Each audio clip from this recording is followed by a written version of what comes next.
What is up, everybody? Thanks for joining me tonight. Hopefully, everything looks good, sounds good. Why don't you give me a thumbs up and let me know, because it always sucks when I start these and the sound is a little off, the lighting's off, the video's off. Hopefully, everything looks good, sounds good. Give me a thumbs up. Let me know if you guys are watching this and already getting spicy in the comments, which I see that you are. Thank you. Thank you for making the show what it is. And for, of course, always, just like how we like to start. Appreciate it. So let's see a thumbs up. If it looks good, sounds good. If not, then, well, we'll kill it. So good to see you guys. Dambria, Mike, Christy, what's up? Some OGs on here. We got some new people. Victoria, thanks for joining us. Let's take a look here. Going back a little further. So what's up, Natalie? Thanks for being on here. Tonight's episode, I can say we have plenty to talk about. So this is episode, what, 93? 94? 90 something? This is crazy. Actually, it's kind of funny because with 100 coming up, it kind of makes me a little bit anxious. So I've been thinking about even trying, well, maybe doing multiple episodes in the meantime, just so that I can actually get to 100 a little sooner, because I'm super excited. All right, so everything looks good, sounds good, loud and clear, awesome. Natalie, thanks as always.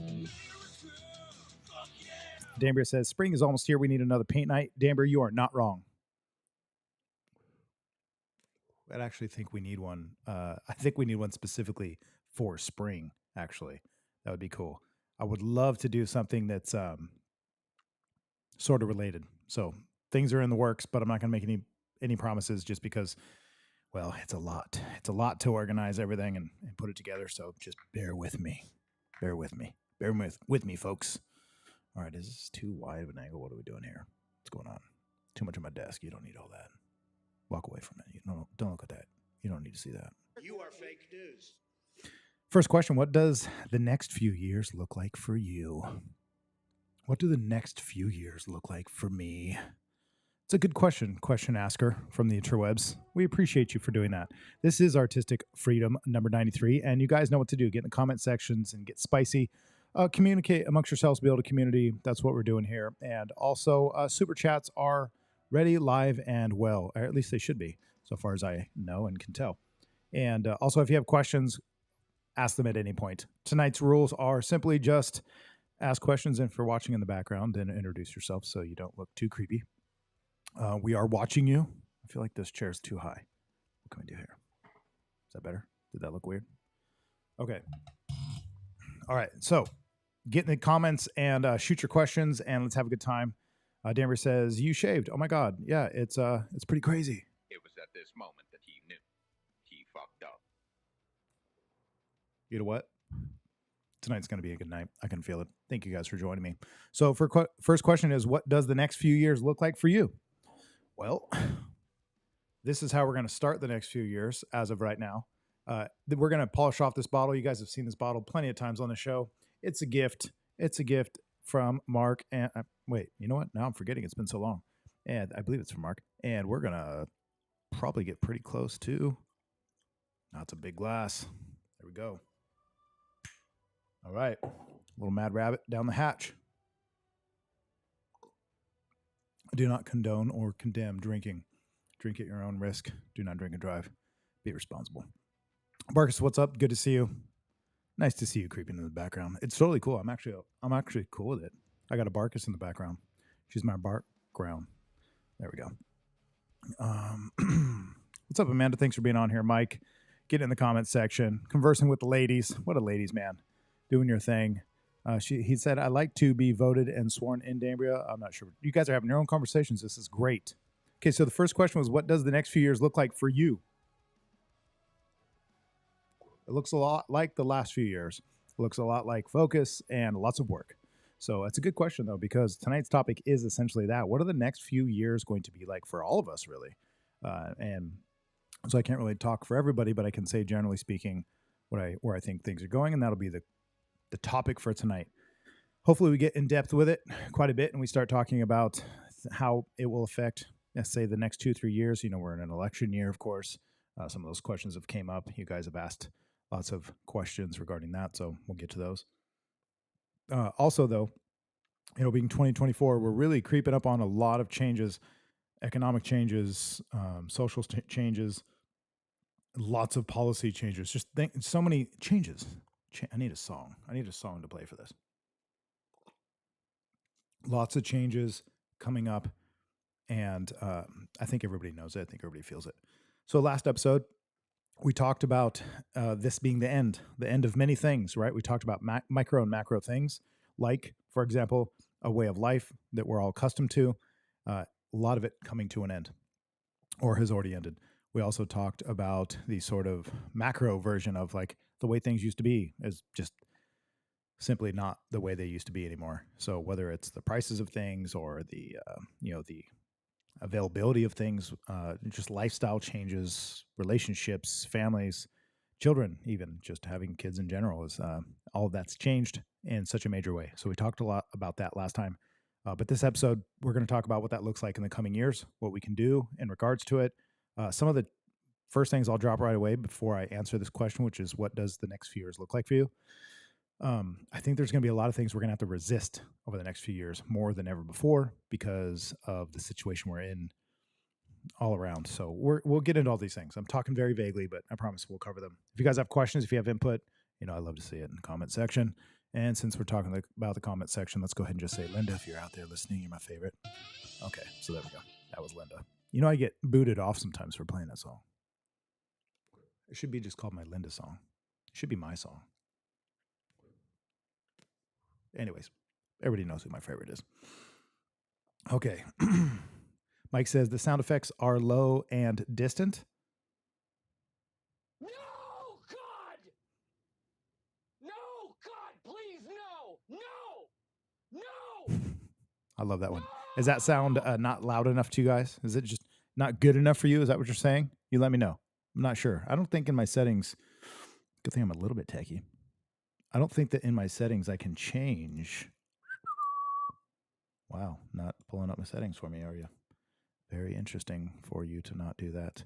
I'm trying to look here.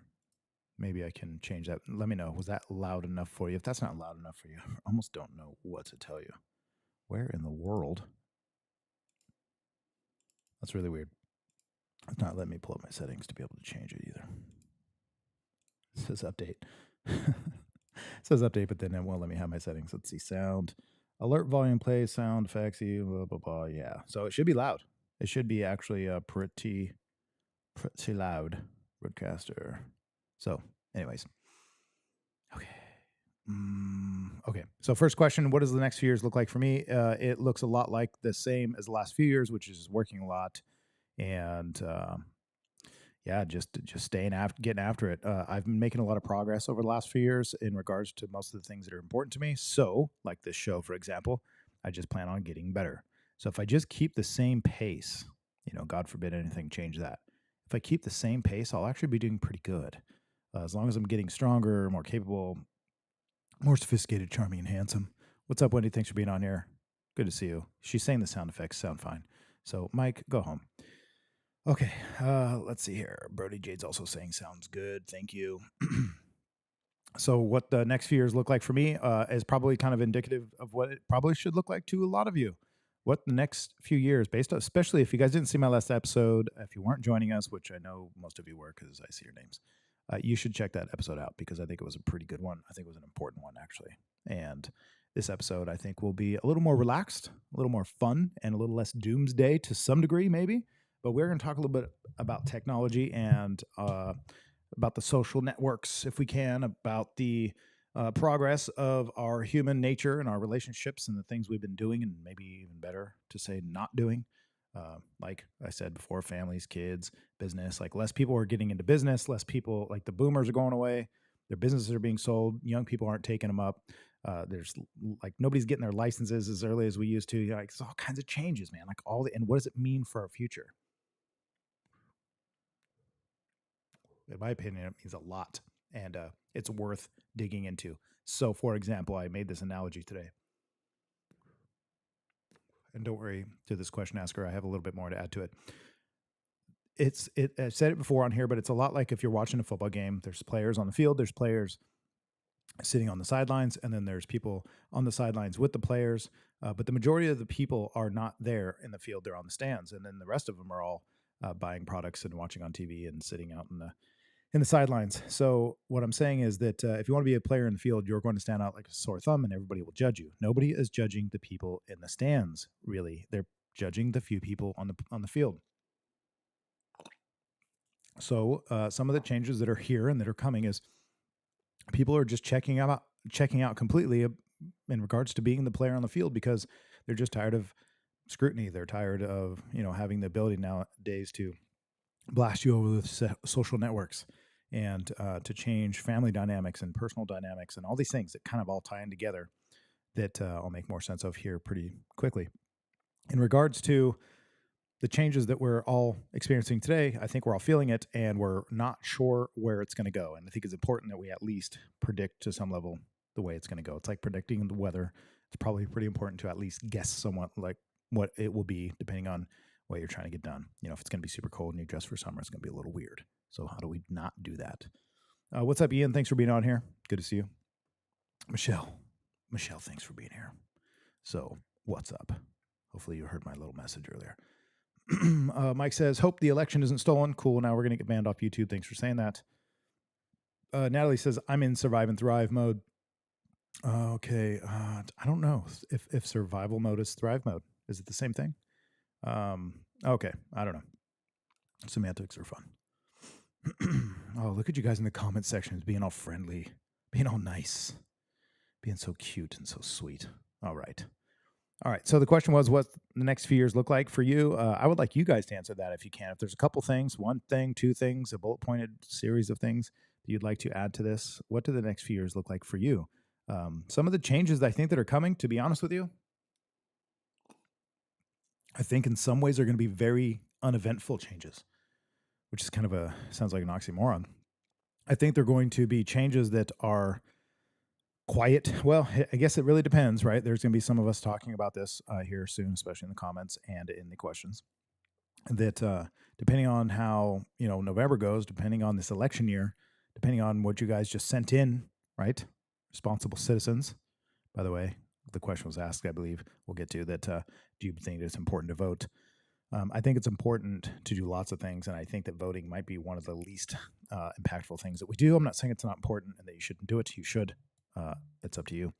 But at the same time, I think you're just playing in a system that makes us feel like we're part of it, but we're probably realistically not. That's just my opinion. Kaylee's on here. What's up, Kaylee? Good to see you. You know what to do if you haven't watched this show before. Get in the comments, get spicy, and send questions. That's what we do. We interact here. So anyway, what does the next few years look like for you? The topic tonight is tailing off of last episode again, like I mentioned, but understanding that where we're going today and how to navigate the future in the next few years and why that's so important. I think there's a whole new generation of kids that are coming up today that are already teenagers, some of them still a little bit younger, and our nieces and nephews, and I'm 41, so a lot of us my age and a little younger even. They got these little kids coming up into the world, and we are we are definitely robbing them of many things. One, by padding everything for them. Two, by putting them in the goggles. You guys ever see the goggles on the kids? It's not good. It's not good. They remind me of your father. So don't do it. Don't put the goggles on. That is my advice. We could end tonight's episode just by saying that. Get off your social medias, and except for YouTube, stay here. But Kaylee, since you're watching on Facebook, that's fine. You should. Kylie, sorry. Kaylee. You know what? It's my niece's name. Just get over it. What I'm saying is you should go over YouTube instead of being on Facebook, and you should join us there because it's better. YouTube is much better than the Facebooky. So join us on the interwebs. YouTube, just do it. It's my name. Look me up. You'll find me. Wendy says, my next few years, I hope for being off grid. Very interesting. I think a lot of people are into that lately. Well, it's not even new. It's been around now for quite some time. But being off grid is kind of funny because in the past that would just be called living, right? We've all been so enticed for the convenience of living in the city that we've given up our plots of land, we've given up our freedoms, given up our skills, given up our we've given up pretty much everything. Actually, I hate to say, we've given up a lot of things for the conveniences of living in the city. So that kind of sucks. But anyway, the next few years, what does it look like for you guys? Let me know. All right, next question is going to be, how important is it to set goals long-term versus short-term?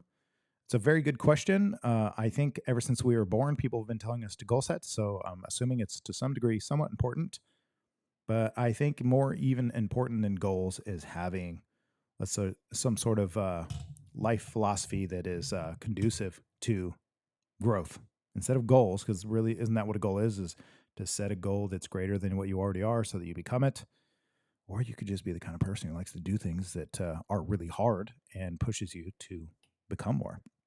One way we do that a lot of people skip is they think write it down and reconstruct or reverse engineer how to get there. But my problem with that is it gets too lazy. People get too lazy; they take too long. So with goal setting, I think it's really, really, truly important actually to set up your environment specifically to the outcome you want. Your environment should be like a system that encourages whatever outcome you like, whether it's getting healthy, whether it's in eating right, whether it is, if you're unhealthy and you're not eating right, you should probably change your fridge and change your, living quarters. Your living quarters are probably way too fucking comfortable. It's probably not conducive to you getting better. If financially you're screwing up, then you should probably really change the ability for you to spend money, whatever that may be. Like if anybody's aware of this, I don't know if this exists. I feel like it should, probably does. And I would love to have it if anybody knows. Shout out to your boy and let me know. I would love a tool that keeps me, for example, off the webs when it comes to scrolling or when it comes to the feed, right? It would be so cool to have a tool that you can set that like blocks Facebook feeds, Instagram feeds, all feeds except for search engines like YouTube, like Google. It'd be really cool for the feed to be blocked. I don't mind checking DMs and doing business and making posts and stuff. If you guys want to see the feed, that's great. For me, I would love to have a tool that blocks my feed from me because I find myself unconsciously, subconsciously scrolling, realizing like I've never set out to scroll. I don't ever go, man, I'm gonna get my phone and see what's on Facebook today. I can't think of a time I've ever thought, man, I can't wait to scroll through Facebook. But 20 minutes later, I find myself doing it time to time. And I'm like, whoa, how did that happen? So I would love something that blocks that. And I think how it happened is simply scientists behind desks figuring out how to capture attention like a robot, like a rat, like a dog chasing a squirrel. Not cool. So, anyways, long-term, short-term goals kind of got a little sidetracked, but yes, I think they're important. But I think even more important is having an identity that, having some sort of rules in your life that are set up, some philosophy that's set up for success more than it is to sort of reverse engineer, let's say, for lack of better words, reverse engineer your goals and finding out how to get there. It's important. It's great. But make your environment conducive to your success, whatever that might be. I think that's actually more important than goals because you don't have to set goals if your environment's conducive to success. You almost just get pulled towards them. And even more important than goals, just have really cool, badass, rad people around you, and they will encourage you and get rid of those people, or at least minimize your exposure to people who feed you the cake and tell you you're pretty. I think it's supposed to be tacos, but I'm not going to shit on tacos tonight. That sounded weird. I guess if it was Taco Bell, I would be. What do you feel is your highest potential? This is an interesting question asker on Facebook, I think. Instagram, sorry. What do you feel is your highest potential? Man, how could I ever know? How could I ever know? That's why I managed to stay single this whole time, Lena, thanks for being on here. Good to see you. Danbury says, you get sucked in easy. Yeah, she's definitely not wrong. Wait, are you talking about relationships or are you talking about the feed? What's up, No Town? He said, I got a few major goals and those come minor goals. Yes. So, yeah, I don't know. Goal setting to me is kind of boring. I think I have objectives. If you want to call those goals, that's great. But I more or less just have a life mission. One is to always ask for guidance to the one above because he knows best. And never lean on my own understanding and always ask for that guidance to be revealed to me because I'm too dumb to see it. So please help me best I can to see what's meant for me. I believe everybody's always on the right path, but you're not always accepting of the right path. And that is resistance, which leads to stagnation. So if you want to reach a goal or if you want to develop, which should be the goal is to develop, right? Then you need to ask for guidance because you're not going to be able to do it very well on your own. Actually, you can't do it on your own at all. And if you think you're doing it on your own, that means you're not doing it very well, meaning you're resisting what is already set out for you. Man, I feel like that's a lot of word salad. just listen to the higher power, and they will let you know what you need to do. And don't resist it. The more you resist it, the more it's going to persist, giving you the same outcome over and over till you learn your lesson. Probably not cool. So goals, I don't know. I think they're boring. I think they're cool for kids. I think they're cool for younger people. But if they help you, that's great. I think it's just important to live a lifestyle of personal growth, and you don't need goals. Set up your life to be successful. Okay, what does success mean to you? That's a good question. What does success mean to me? Wow. I think of success in a multitude of ways. The two most important ways is I think of success as I'm alive. I've been given the gift of life. I exist. I'm here to talk to you folks, and that's pretty freaking cool. So I'm already successful in every way I need to be. The next way I look at success is it money? Is it possessions? Is it skills? Is it status? Like, what is that? Like, is it the car? Is it the house? Is it the chicks? Is it the body? Like, what is it? The square jawline, the beautiful eyes, like, the chiseled abs, whatever, tattoos, cool YouTube channel, everybody commenting. I don't know. I don't know what success is in regards to the necessarily materialistic stuff, because that's relative to like culture and time and whatever. It's very general. But to me, the objective to or the definition of being successful to me would be if I get to wake up every morning and I can breathe and I can get up, especially if I can get up and walk. That's really cool. I just did a leg day. Oh my gosh. I just did a leg day and I could barely get up and walk. It would be a shame if I showed you what that looked like right now. I have to do this to move around. Okay. Because my legs are just not doing it. So paraplegic away. Success to me is waking up every day and having the opportunity to do it again. Whether it's getting better or worse and you're just trying, whatever your best is today is your best. And that's success to me. If you can wake up every day and decide what you want your day to look like, whatever's on your calendar that you decided, your calendar should never be a prison, right? It should be an opportunity. Then that's success to me. If you get to live and die, wake up and sleep on your accord, man, what else? I don't know what else is the better definition of success. I would rather be a person with nothing materialistically, but know that I get to wake up and do it my way, and then a person who has all kinds of shit that you would look at and think that's success, but they wake up every day and have to do things that I don't want to say that they don't want to do, because often to be successful at being, living your life best you can, you often have to do plenty of things you don't want to do. But if you feel like you live in a prison and you're not living true to yourself, I just think that sucks. So super lame. And my definition of success is I am alive, so I'm successful. I've been given the gift of life, right? It's cool. Really cool. Wendy says, Bob Marley said richness is of your soul. So I totally agree. Lena says, I totally agree. Asking for guidance is good. No doubt. Actually, asking for guidance is everything. So it's great. It's fabulous. Good's good enough. But I'll exaggerate a little because it's worth it. Wendy says, love that. I think she's talking about my square jaw and blue eyes. I don't know. It's true. Dambria says, if you scroll too much, you get foggy. It's like a trance they keep you in to keep scrolling. There are people who sit around desks with the smartest brains available, with the top scientists and the top studies and the most advanced equipment, figuring out how, like rats, to keep you just churning at the wheel. Just keep going, keep going, keep going. And they've figured it out, and it works really well, and it's hard to fight. So therefore, you have to set up your environment to be able to resist it and be successful instead of being a slave. There you go. I definitely like what Lendy said about Marley Bob, which is richness of your soul. I believe so.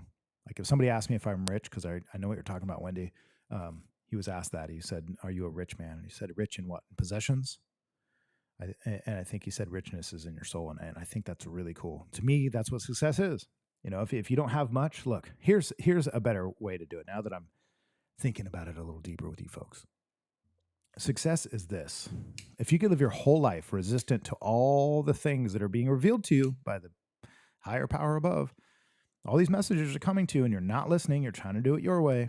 And as you do it your way, you start to get humbled over time and realize, man, that's only got me so far. And here's where I'm at. And I know that my potential is greater. Why don't I stop resisting these messages, these signals, this communication from above? maybe even within. Why don't I stop resisting this and try it out, God's way? Let's just try that. Let's just try it. And instead of asking and praying for the things you want, how about you just pray for being on the right path that is already set out for you, that God wants, which is probably way better than your ideas. Guaranteed way better. If you do that every day, you are successful. If you accept what is already set out for you and what is already meant for you, and stop resisting by saying, I want this, and if I don't have it my way, I won't have it at all. Great, then you won't have it at all. But if you accept that there's a bigger plan for you, I really, truly do think that you become successful immediately. If you start acting as if you already have the thing in which you desire, I think you win. I think you've won. I don't think you need the thing that you desire to be able to be successful. I think being on the right path and accepting whether or not that thing comes to you or not. Say you desire some big, beautiful cottage out in the woods. Wow, that'd be awesome. Who would want that, right? So if you desire that and you're never going to be happy without it, then you're resistant to it. You should just be acceptant of it and say, look, that is what I'd like. If that's meant to be and that's on my path and that is what God has in store for me, then great.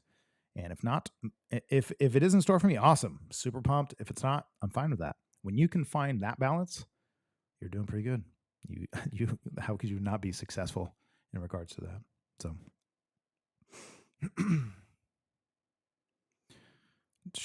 Danbury says, listen to your gut. I'm learning that now and listening now. Listen to your gut. Your gut is definitely a very powerful thing, especially if you do sushi and Taco Bell in the same night. What is that? Okay, so what? Oh my gosh, this orange is bomb. Don't know what you're talking about. Thanks for getting the comments. Appreciate you guys. Next question. Do you think the struggle now will bring greater things later? Well, one of my favorite quotes, I probably say it every other episode. Oh, no, I don't say it every other episode. I almost say it like every week to somebody in the shop, especially because I'm always around a bunch of women regarding my artists and apprentices, is that she who struggles remembers. Our struggles to this question, our struggles are the things that are our greatest teachers. So do you think struggle now will bring great things later? Yeah, it's the only way. There is no other way. So that seems to be a law of the universe. Inertia, right? I just learned this thing just the other day about this through a guy that I watch regularly. Very, very enlightening man. And Myron Golden, I believe is his name. He's a financial, spiritual sort of, I shouldn't say that, like spiritual financial teacher, I guess. So if you want to learn about money and how to do it in favor of, let's say, your spirituality and not be in, they're in tandem instead of being, I don't know what the word would be, like at war with each other, having those two philosophies work, right? A lot of times people think if you're going to be spiritual and godly that you should be humble and broke, which isn't true. I think the opposite's true. You should be successful and blessed because, a good tree produces good fruit. So that's important. So anyways, I do think struggle is really important. I think the reason why is because of inertia. Inertia is important because things in motion stay in motion unless they are met with a greater force.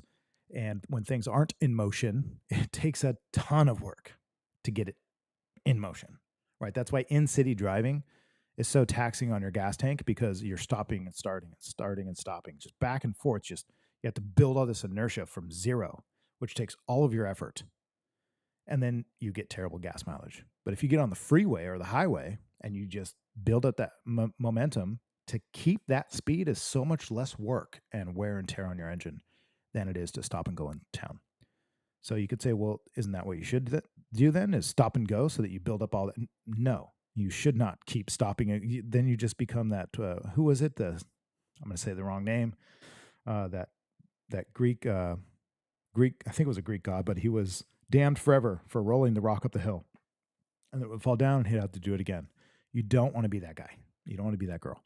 You want to let inertia work in your favor, which means this. So the question is, do you think struggle now will bring greater things later? Yes, if you don't just keep struggling, but eventually you start figuring it out over long enough, time horizon that you can let inertia work in your favor. Because if let's use this for example. Let's say you're out of shape. To get in shape is so much work. You have to change your diet. You have to change your lifestyle, the people you hang around, your schedule. You have to change everything: the way you eat, when you eat, how you eat, your sleep patterns. Just everything has to change, right? In regards to your diet and fitness and activity, your rest, everything changes. So to get to adopt that lifestyle from being out of shape to in shape is a ton of work. It's a mountain of work, right? It's a universe of work. But then to stay there once you've got it is cruise control. So that's what you're looking for. So yes, struggle definitely leads to greater things, as long as you get the message and stop resisting. So I hope that made sense, because I think I could have said it simpler. It's all about inertia. Once things are in motion, they stay in motion. So once you get in motion, stay in motion.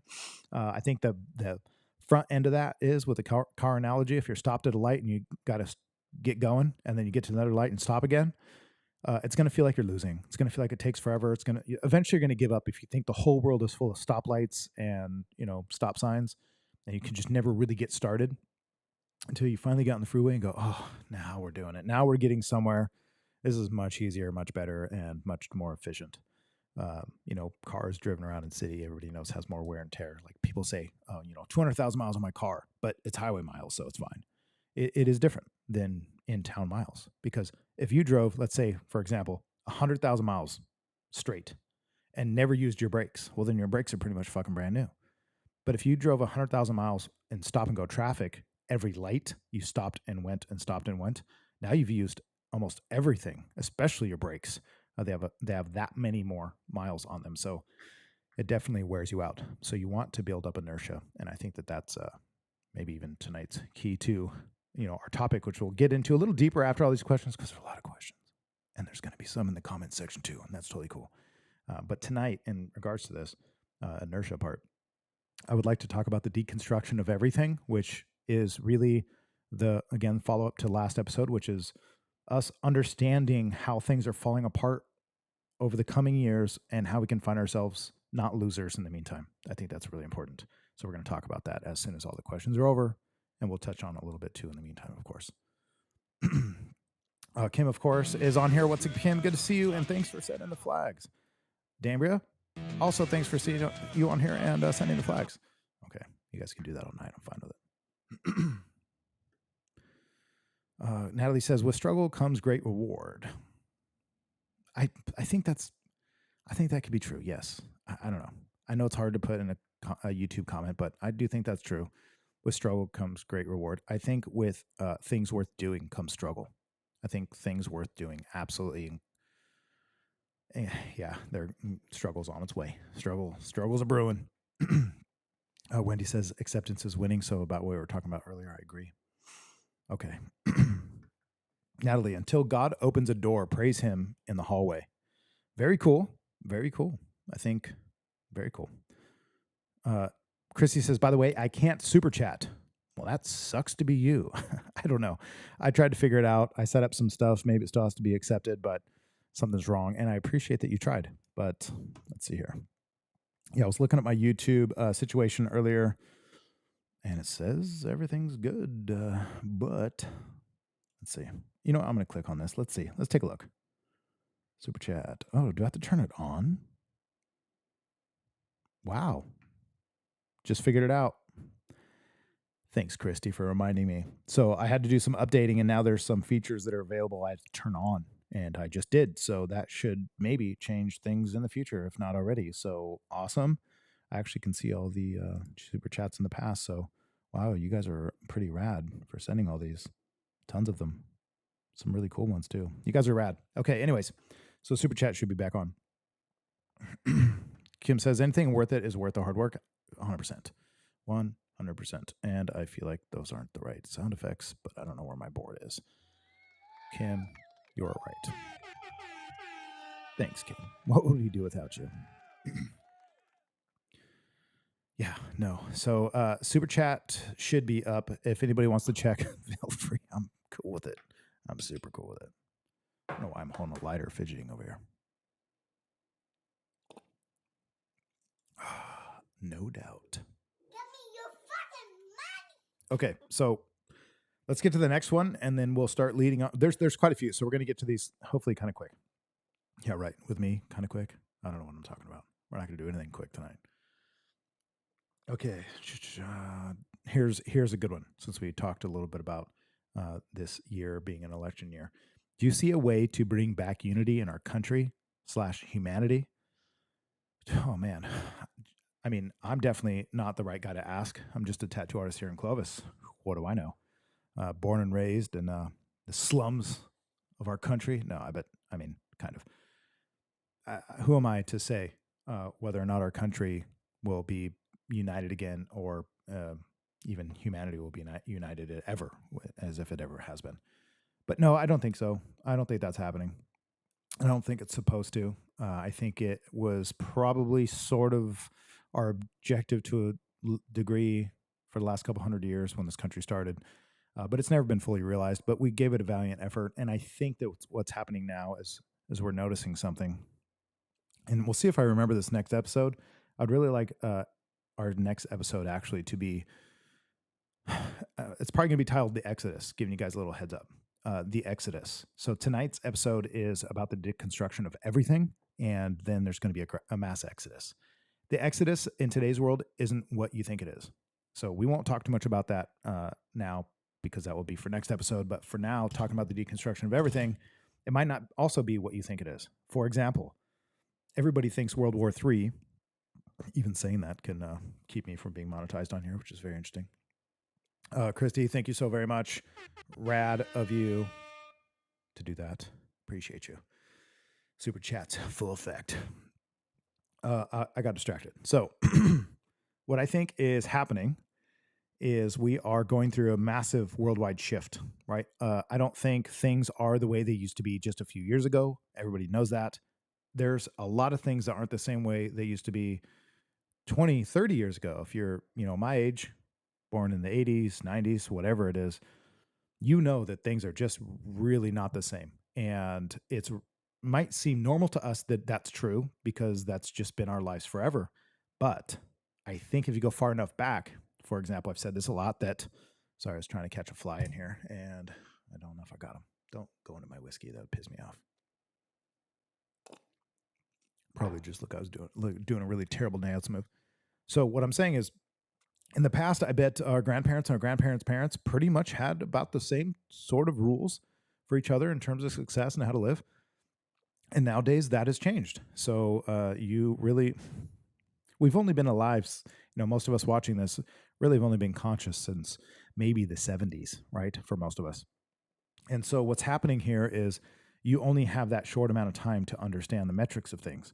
From the 70s, 80s, and 90s, there was clearly decades of change. They were remarkably different, but on a scale of how different things are today, it makes the 80s, 90s, and back seem more similar than different, right? You could tell the difference in dress, music, and style, and culture, and everything from, decades ago. Every decade you could tell the difference. Now you can't tell the difference because things are moving so quickly, we almost can't keep up with the change, which is why the deconstruction of everything is here. So I think it's really important to understand that in today's modern world, you're going to struggle with seeing. It's going to be really hard for us to start to see the changes in the future because now we're so used to change that things, we just accept it now. And in that acceptance, I think we're going to invite way too many wolves in. And unfortunately, I think that's already happened. We're already there. So it does suck. Thanks for sending it. You know what to do. Thank you so very much. Really cool. Who doesn't like a good super chat? I won't interrupt you guys every single time you send a super chat, but that's awesome.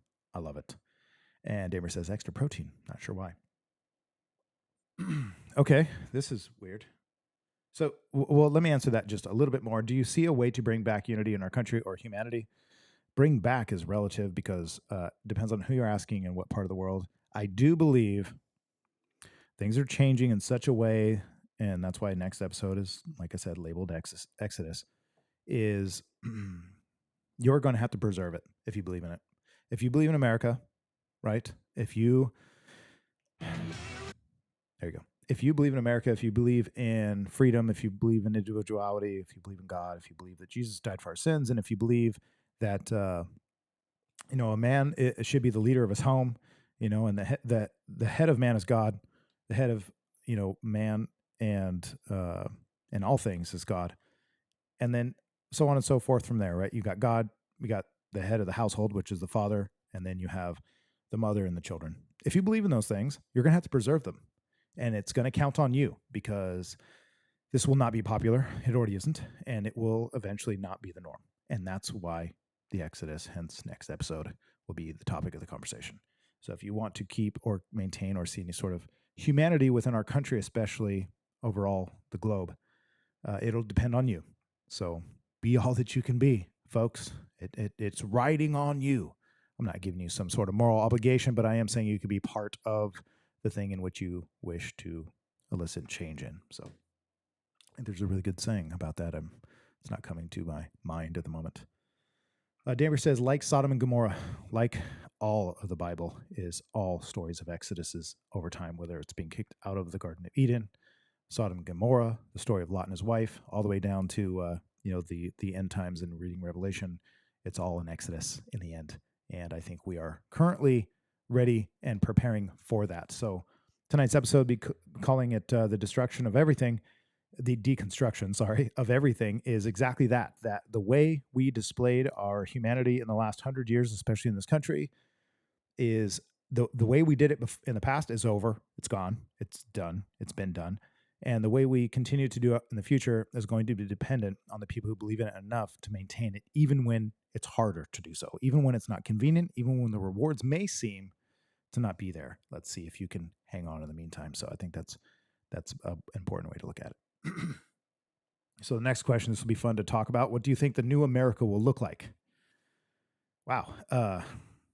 I would love to know what you guys think about this. What do you think the new America will look like? And my very short answer to that is, if you just look at all the metrics now and continue the trajectory, which is not usually what happens. Trajectories change depending on many things, circumstantial things.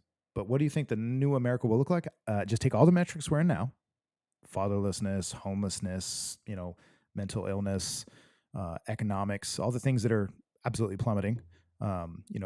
Drug abuse to, border issues, crises in regards to trafficking in many ways, all the different things that are brought over to this country illegally and how it's just being propagated. If the trajectory of these things continue, you tell me what it's going to look like in 2 to 5 years, right? Which is the topic of tonight's conversation. Exactly. So good question. What do you think the new America will look like? Imagine what it looks like now, but worse every year, tenfold. There you go. Unless we make some massive changes, which is possible, I do not hang upon that. I'm more of a doomsdayer because I'm not going to sit here and hope that there's some orange man with funny hair that's going to come into office and make it all better with a wave of a wand. I don't think that's going to happen. Even if he does come into office, I don't think that everything's going to be better. Matter of fact, it might get loud again like it was before. Not blaming him or anybody specifically. But during his presidency, the orange man, it was really loud. It was really loud. It was really obnoxious. It was not because of him, by the way. Don't get me twisted. But it was really difficult for a lot of people. And then once he was out of office, have you noticed that it's like, do I have cricket sound somewhere? Do you hear that?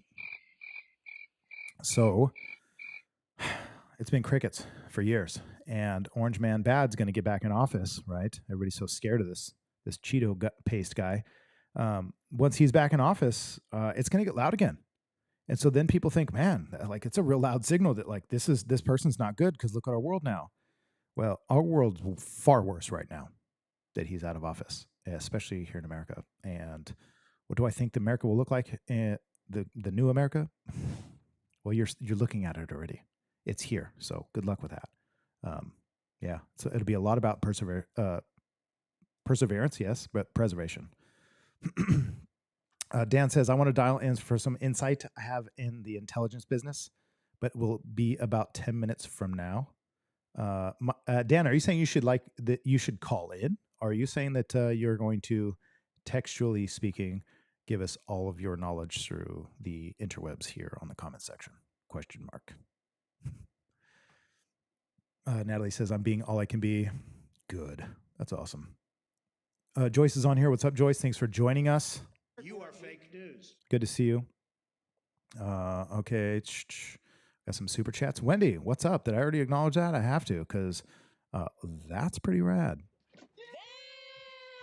Thank you for that. Appreciate it. Appreciate all of you guys and your support here on this channel. It's really cool. There we go. That was the quote I was looking for earlier. Brittany, thanks for saying it, and thanks for being on here. She says, we need to be the change we want to see in the world. That's always true, even when things are good. So thanks for sending that. Wendy says, bring them back.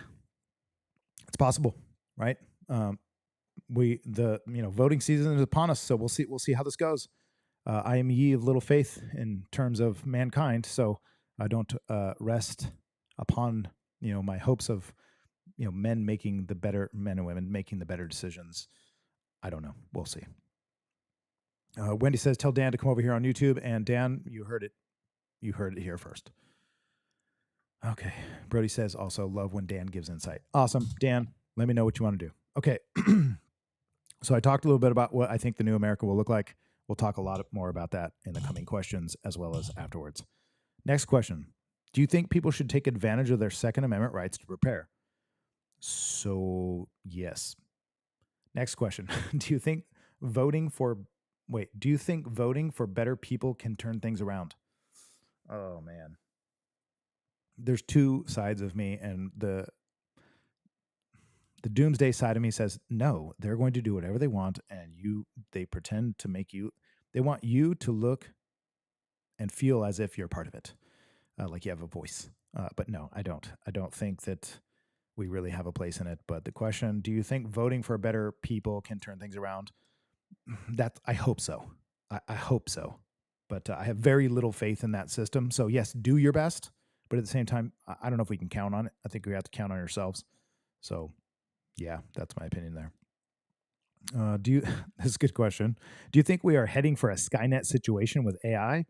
Yes, I do. And I think it's probably worse because at least Skynet you can tell are the enemy. You cannot tell that Skynet is the enemy today. The thing that is destroying us and hurting us looks good. It's nice. It's a wolf in sheep's clothing. It's the new Trojan horse, right? It looks like a feed. It looks like a scroll. It looks like a swipe. It looks like convenience. It looks like instant gratification. So it's not the big scary monster. And, see if you guys will, in the comment section, enlighten me. But what is the greatest trick the devil ever pulled, right? This is a very famous phrase. So you guys finish that for me. What's the greatest trick the devil ever pulled? I like it when you say that, Brittany, by the way. I just really do. Looks like Lenore's on here. Lenore, what's up? Thanks for being on here. Thanks for joining us. Thanks for getting the comments. I don't know how late you are, but stay tuned because we're getting into it right now. All right. So do you think we're headed for a Skynet situation with AI? We're already there. We're already there. It's just unfortunate that it's not such a scary looking monster because it's really hard to fight things that you don't see. And that's, look, the new World War, tres is not going to be what you think it is. It's not going to be like double World War, dose. It's going to be much different. It is not going to be what you think it is. Matter of fact, I think it's already upon us, to be honest with you. At least the beginnings of it have already started. Next question. If I come home to Cali, how hard will it be to get some time for a tattoo? ? Well, if you come to us, which I don't know why you wouldn't, we have quite a few people, Mrs. Question Asker off the Instagrams.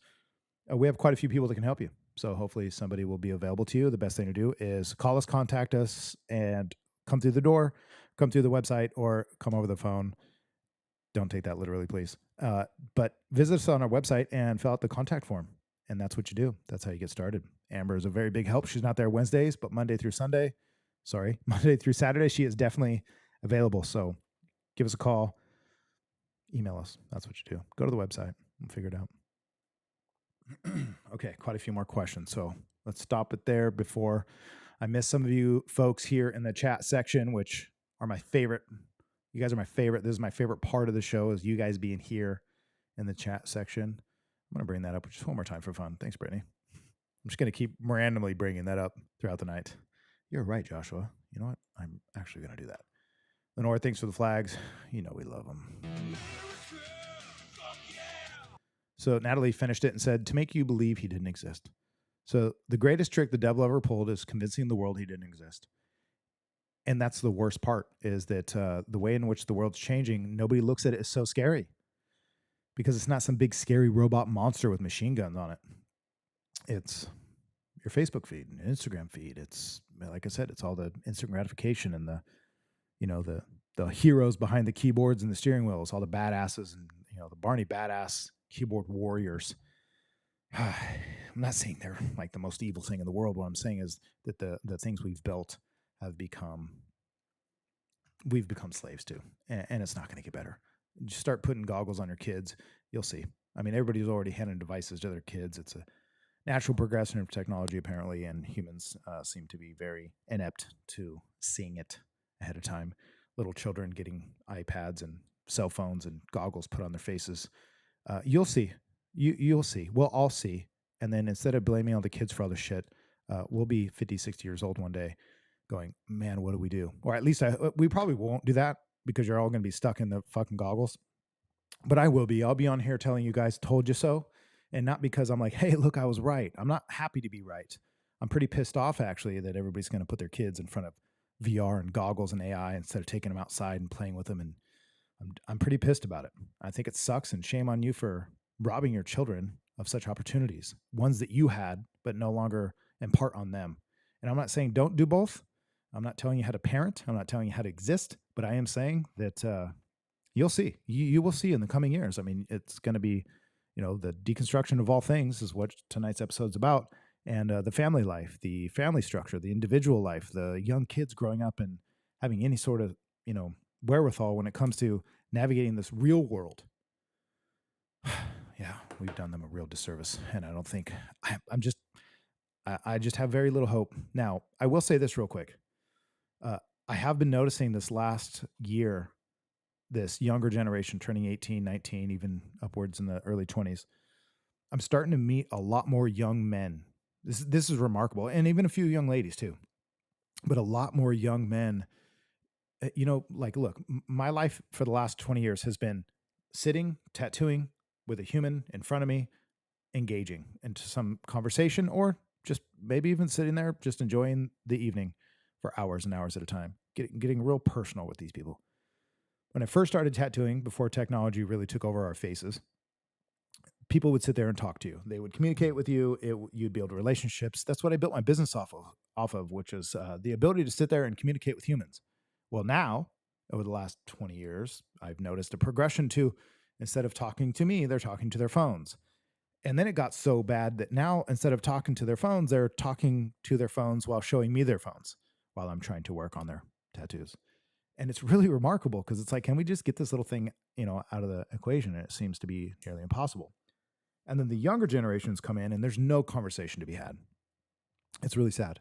Well, the last couple of years, I've been noticing a lot more, especially young men, but a few girls too, that would come in and we have these conversations that are quite engaging, and they put their phones down. So listen to this if you guys aren't watching, or if you're not seeing this in your daily lives. There's a lot of these young people that are just not into this. They're just not, they're like, I don't have an Instagram. A couple of kids, these young guys serving in the military, they're like, I don't really use it. I'm just not interested. I think we all done turned them off of Instagram and Facebook and social media because they're just like, no, I don't want to be like this. I don't want to look like my parents saying, kids these days, all they do is spend time on their phone. They don't go outside while you're shoving iPads into their faces and sitting on your own phone yourself. They're seeing that. And maybe I'm wrong about the future, and there's some light at the end of the tunnel, at least for some of these young folks. We'll see. These young folks, these young bloats. Okay. Let me scroll down. I think I'm a little behind on the comments, so let me catch up for a second. Dan says, I'm up cuz. What's up? Let's see what happens here. Dan, you are able to dial in. To be honest with you, the tech part eludes me time to time, but here's what I'll do. I'll try to connect real quick to me old Bluetooth devices, and let me see what I can do here before you exactly dial in so that I know what I'm doing, because sometimes I just really don't, to be honest with you. 1 second. Do. I need that sound. Who has that sound? That's what she said. It says I'm connected. Let's see if this works. Give me a second. Hopefully it works. It's going to be kind of loud. Want to start a business? I can show Real you loud. how easy Okay. it is to Tell me start if you guys can hear that audio playing in the background. starting your LLC in Okay. just a few clicks. I just wanted to play that for you real quick. If you guys can hear that, then that means my Bluetooth's up and ready.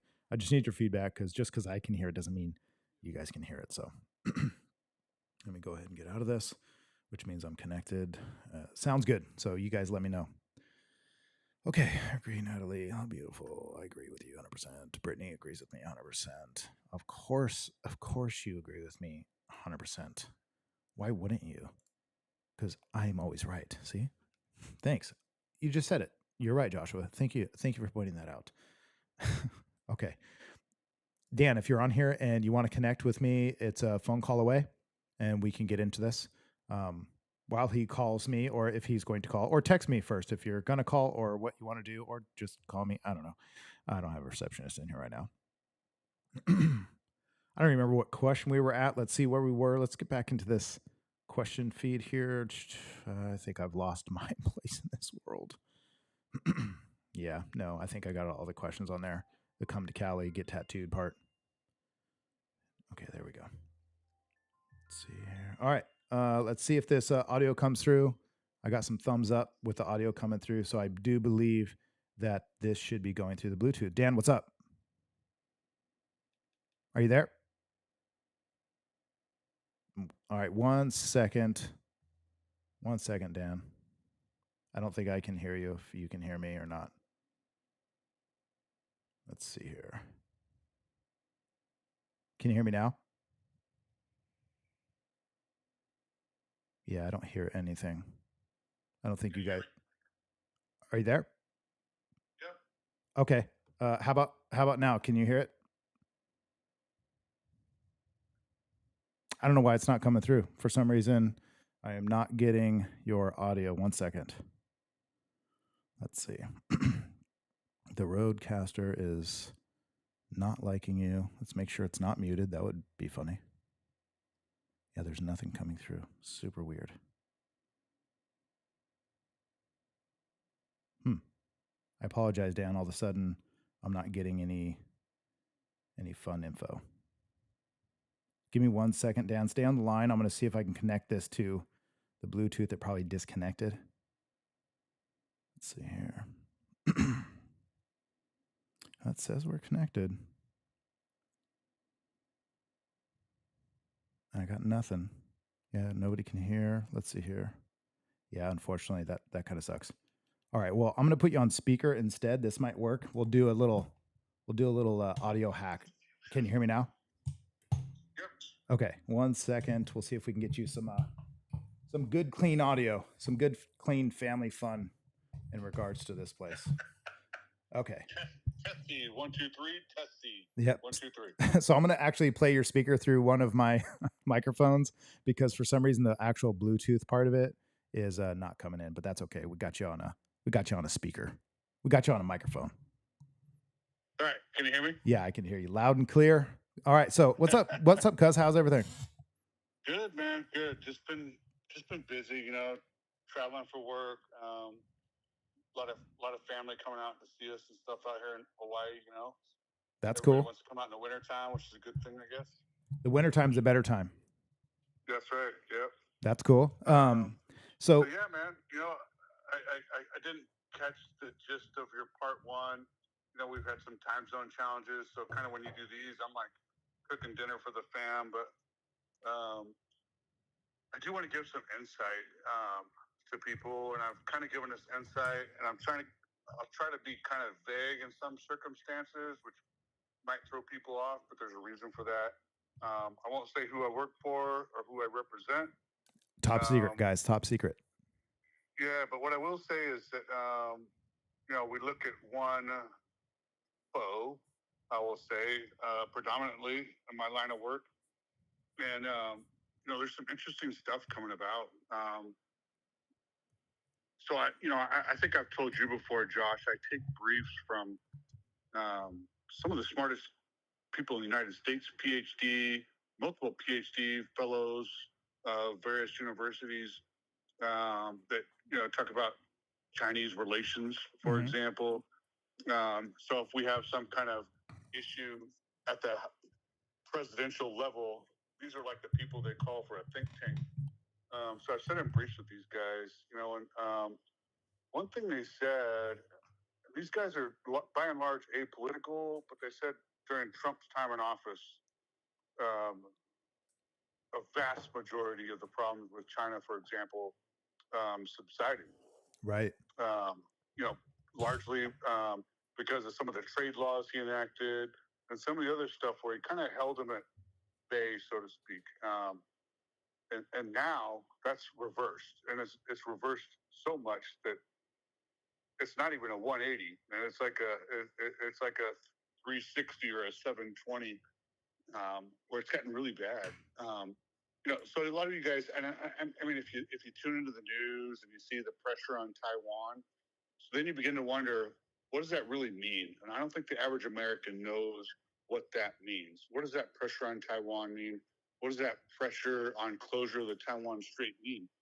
So 70%, here's a short take of what it means. 70% of the world's international maritime trade goes through the Taiwan Straits. If China controls Taiwan and they enact blockades in the Taiwan Straits, you can imagine what that's going to do to trade. That's the first thing. The second thing, and this is probably the most important thing, is the Taiwan Semiconductor Group, TSMC. You can look them up. Multi-trillion-dollar company, and arguably one of the most valuable companies in all of the entire world. And this is because of like the tech, like the microchips and tech and stuff. Yep, the only ones capable of manufacturing a 3-nanometer chip. So our dies, equipment, and all of that has largely been placed in Taiwan. And Taiwan is the only one currently that can do a 3-nanometer chip. Right.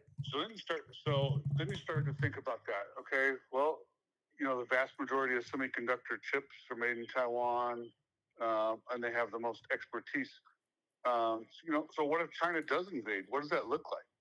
Like invade Taiwan? Yep. If they invade Taiwan and decide to take it under complete Chinese control and thereby season like TSMC or something like that. So what that kind of looks like to me is, the very simple things that we depend on, those will become far, far, far more difficult to acquire. And when I say simple things, I'm talking about a microwave. I'm talking about a circuit card and an ATM that you rely on to get cash from that goes bad. I'm talking about your car's ECU, GPU or GPS units. Yeah. Yep. All of that stuff now starts to become affected. Wait, Dan. So what about whiskey and cigars? Okay, yeah. We're good. Yeah, we're good on that front, I think. Okay. But from a technological standpoint, it's going to advance. Them doing Taiwan would literally advance them decades and probably set us back decades. Because of the bottleneck. And you got to really think about, I'm not really worried about what happens in Taiwan. Well, you should be, because what's going to happen is your microwave's going to break, and you might not be able to get a microwave for 8 weeks. And you think that's simple, but try going out without your microwave for 1 day. Right. Or you got a part, some computerized part, whether it's in the radio, the GPS in your car, the engine control module. One of those breaks, hey, now there's a 3-month back order for that. Gas pumps, they run off of computer chips now. Oh, hey, there's a 3-month back order on that, because it's all being controlled over there. So it's a real scary situation, and like the being tough on people like that right now, man, it's essential. It's almost essential because they got some nefarious objectives ahead of them, and it doesn't include us, right? That's interesting because it definitely doesn't include us now when it comes to China, but Taiwan. So for everybody listening, in regards to this, let's give them a little bit insight with Taiwan and what they mean to America other than technology, right? With we have an alliance with them, right? Like they're definitely not our enemy. Yeah. So we don't have any actual treaties per se, and technically, and this government has really emphasized that. I'll say this current administration, that we accept the one China policy. But I don't think many Americans understand what that means. I don't think many Americans understand what's happening, dude. And No. so we use Hollywood as an example. Hollywood is completely and utterly infiltrated by China. They fund almost that exclusively. This is not me being some kind of conspiracy theorist. I base it on facts. Right. And some of the facts are the simple Pixar movie Abominable. In Abominable, at one point, they have a white screen with a map on it, and they depict the 10-dash line. The 10-dash line is controversial because internationally, what China has admitted to was a 9-dash line. And what that means is it's a dash that they've done from China through the South China Sea, in which they claim is their territorial rights. Okay. But what's interesting is the 10-dash line goes outside of Taiwan. It kind of jets out.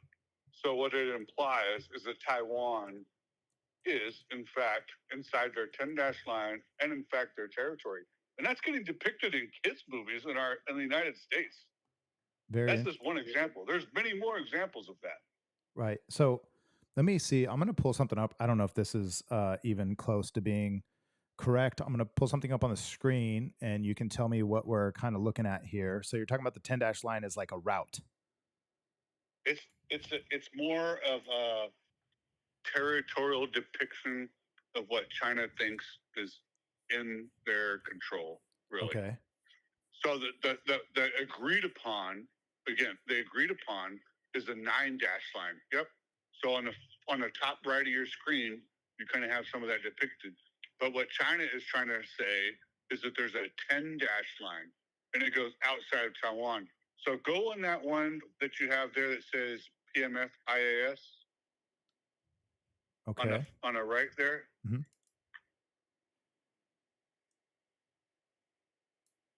Can you blow that up? Yep, that one right there. Okay. Yep. Okay. So that's zoomed out, right? Okay. So in this picture, you can see the 9-dash line. Yes. So China is saying everything inside of that 9-dash line belongs to them. Okay. That's what they're saying. That's undisputed, right? According to them. Now, some of these other countries, that impedes on their economic exclusion zones. Economic exclusion zones typically go out 200 miles. You know, our border actually goes 12 miles off the shore, but economic exclusion zones, some go out 200 miles. So a lot of these red lines that China claims is their 9-dash line, and all the Spratly Islands and all that they claim are inside this 9-dash line. So what's interesting, Josh, if you look up at the very top right 9-dash line, see where that one is? Right there below Taiwan. Right.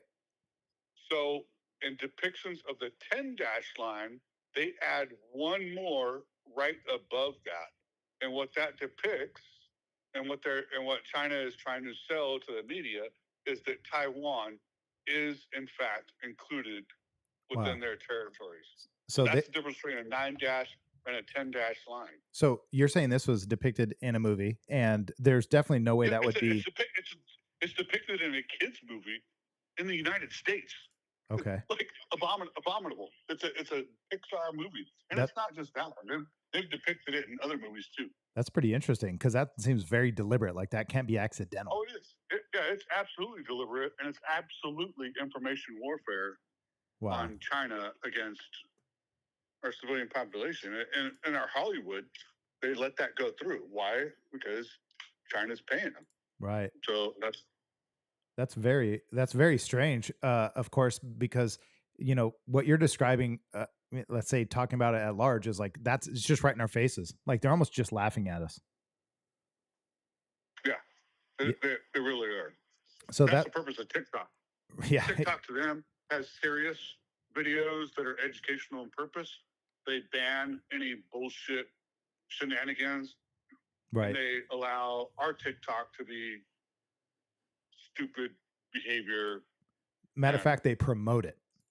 Yeah, they promote it. The dumb behavior, they promote. They basically are stupefying us while educating themselves, so that we're just literal morons, just loving our devices. Yep.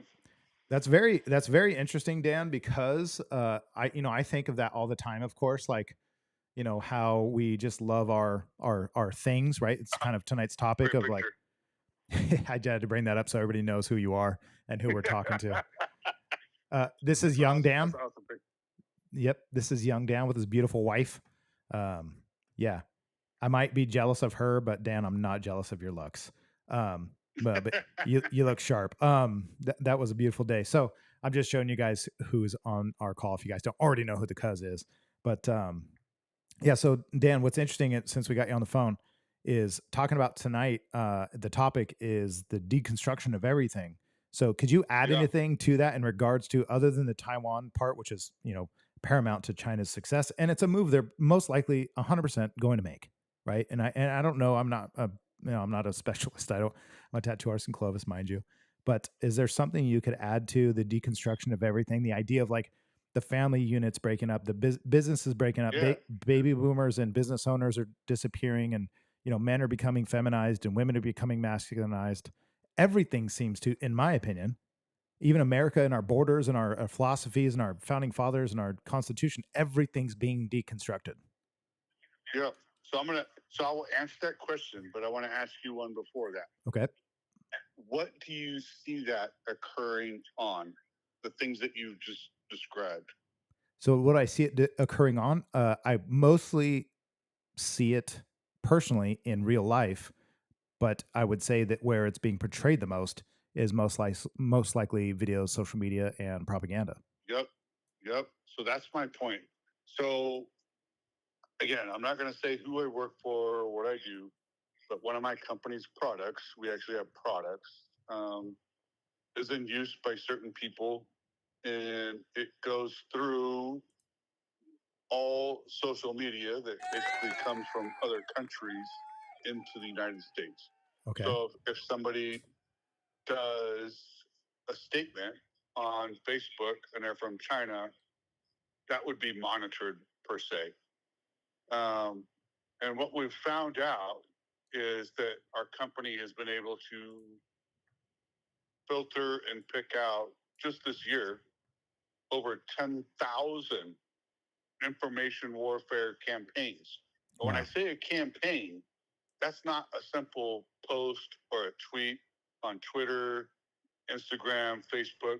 I'm talking about it's a campaign where they're like, hey, we want to change people's viewpoint to this. And there's a series of bots, people in cyber centers, posts that go out and they flood some of these channels with disinformation, misinformation, leading to that one objective. And it works. That is one information campaign. There are over 10,000 of those just in 1 year. So and some of the stuff that they do, it creates, and what they promote is division in our nation. So a lot of what we see on social media, god damn, man, I wish I could tell people and just kind of shake them by their neck and be like, you fucking idiot. They're most using of these this. Most of these comments, most of these forwards, posts, it's not even from this country, man. It's from fucking other places. So Dan, they're trying to destroy what we have and divide us. And it kind of reminds me. It kind of reminds you of this guy, and I mean this with a soft heart here, because this guy's a super nice person. He doesn't watch this, so I'm okay with it. But he was dating a girl in Cambodia from here in America. He had never met her. It'd been a year, and he was going to buy a flight to go see her. But first, he had to pay money to get her to travel to a town he could see her in and buy her a hotel and all this stuff. And I remember telling him, I'm like, dude, that's not real, homie. Like, she's probably some Chinese dude or some 12-year-old dude, in fucking North Carolina with a Cambodian chick's picture, and she's not even so I asked him, have you ever had a video call with her? Have you ever had her actually interact with you or talk to her on the phone or anything? And he said no. And like I said, this guy he's a huge sweetheart. Unfortunately, that's not necessarily the point, but he's unfortunately a good target for these types of people. But my point is that's kind of what they're doing to us, right? And people are buying into it out of hope that it's like, no, this is really just funny videos. Yep, exactly. So they're and it's sad, man. And I'll give you a good example, bro. I mean, like, and I probably shouldn't do this. It might be borderline mean, but I'm, sometimes I just do it for pure comedic value. I'm on this Flat Earth Friends, Facebook page. They call them flirts. Yeah. But there are fucking people out there, man, like thousands actually, that still think the Earth is flat, bro. Right. And like these people are goddamn voting, dude. Right. Like, Yes. Yes. like, and they always ask for proof. I'm like, Jesus Christ, man. We've sent thousands of objects, people, cameras, videos into space to provide proof, but it's all discounted somehow. And that's almost what's happening with the Democrats in our nation right now. They're looking at stuff. It's fucking falling apart, bro. It's falling apart. So fast. Dan, I'm telling you right. Go ahead. Yeah, no. If Biden wins another round, dude, it's over. We are literally fucked. Yeah, there's no other way to put it, dude.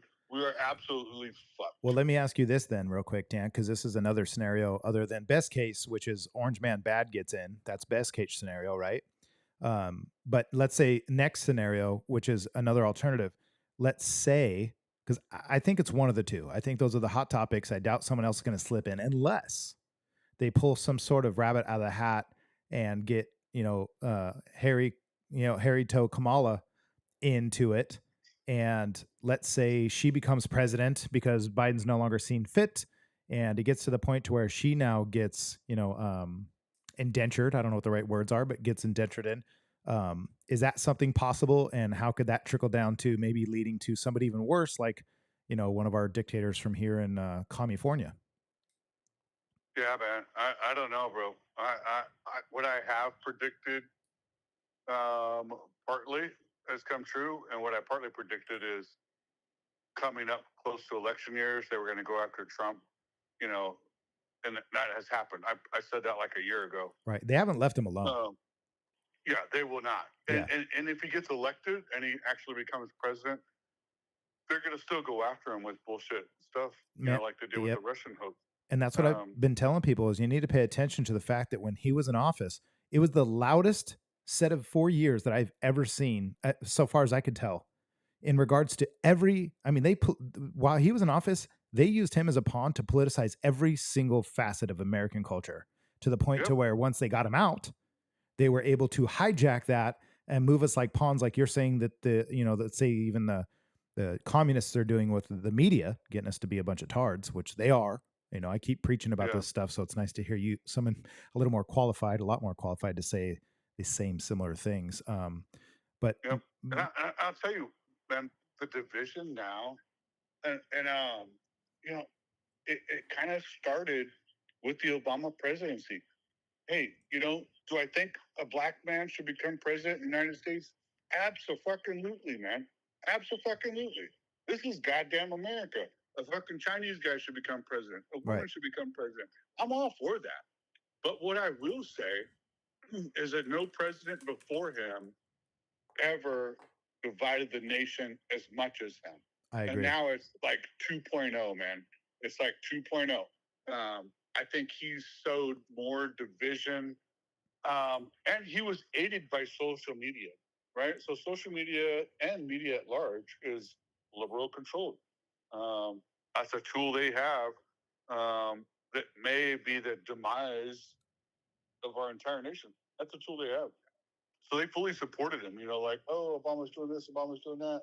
And they kind of, they floated the stories that create division in our stuff, where, Ferguson, Missouri, for example, the dude was this big, massive dude, beat a fucking cop, and then somehow,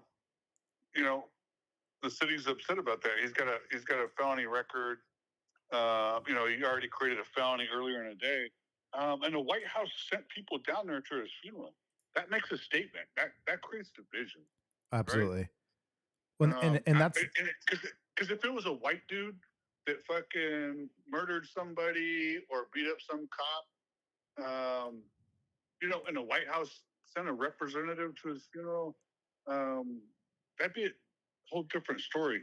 And I get, you know, they're trying to push the race thing, but yeah, man, but it was clear that's not what it was about.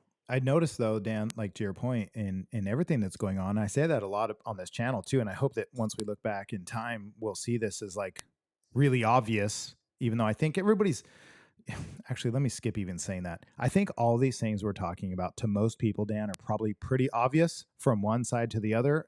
Meaning, there's two opposing opinions in regards to these positions that we're speaking on. But I think what's happening is that even though they're important, even though we have our positions, even though I think most people probably agree with what we're actually saying, regardless of my channel, I think in general, most people think rationally the way we all are right now to some degree.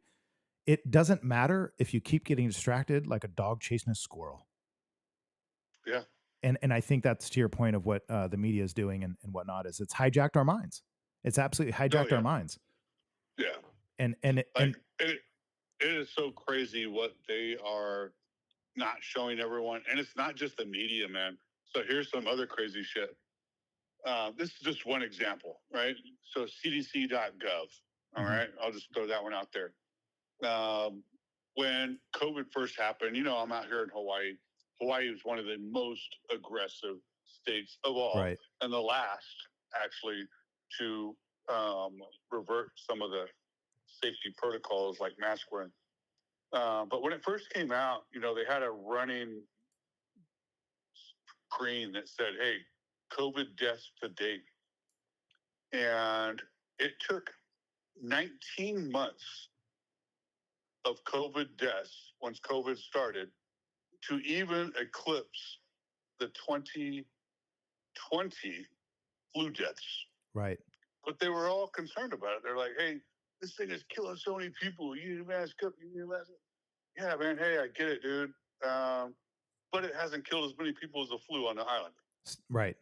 So, and that, but, and so now when you go to try to find those numbers in CDC, they are suppressed. You can't find numbers of like how many people died of kidney disease, liver disease, and some of those are all being suppressed right now on these websites, and they're being counted as COVID deaths. So rewriting history. We're rewriting history. We're going to see this massive regression in medical care because of it, and medical research. Like right now, bro, I lost a lot of respect for medical men from a variety of reasons. One, because they're instituting DEI. There's two places I don't want DEI, man. In my aircraft that I'm fucking flying in, and goddamn the dude doing surgery on me, man. Okay. I do not want some DEI hire opening me up and doing surgery on me. I'm sorry. Interesting. Hey, if you want to have a DEI hire, you know, fixing my car, you know, whatever, doing all that kind of shit, I'm all for it, man. But I got to draw the line someplace. Yeah.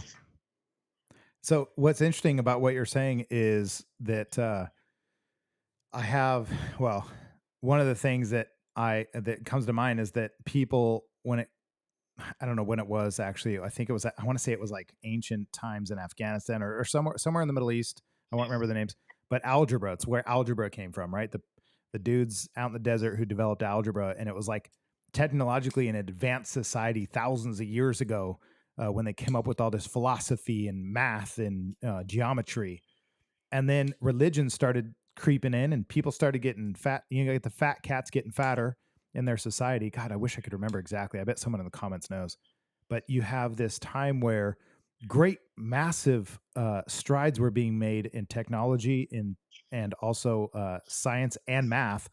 And then all of a sudden it just took a shit and it never came back. I want to say it was somewhere back east, you know, hundreds of, if not thousands of years ago, I think.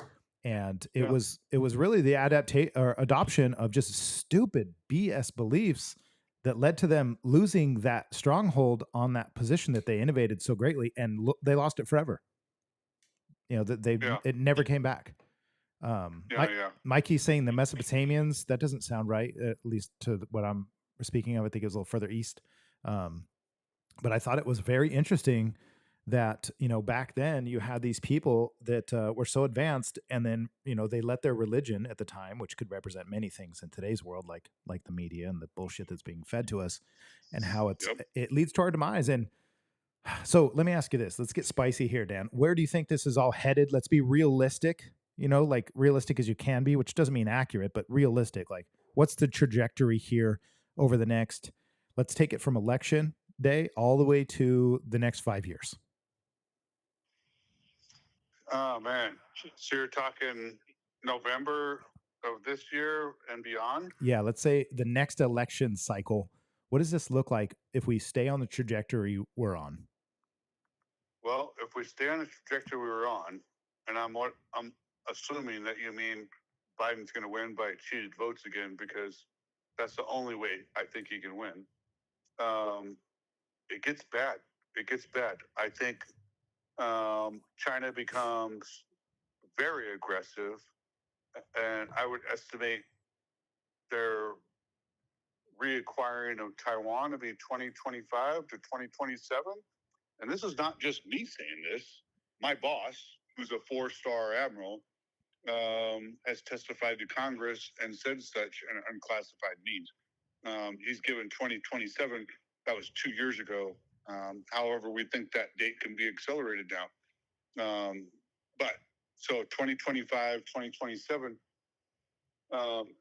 is what theoretically could happen. And, when you talk about what's going to happen with that and how we think it's going to go down, what it really means is international maritime trade which is the vast majority of how we get our goods, man. Like everything. It's not coming in on aircraft. It's fucking coming in on ships, bro. Right. Way overseas. That will be drastically affected, man.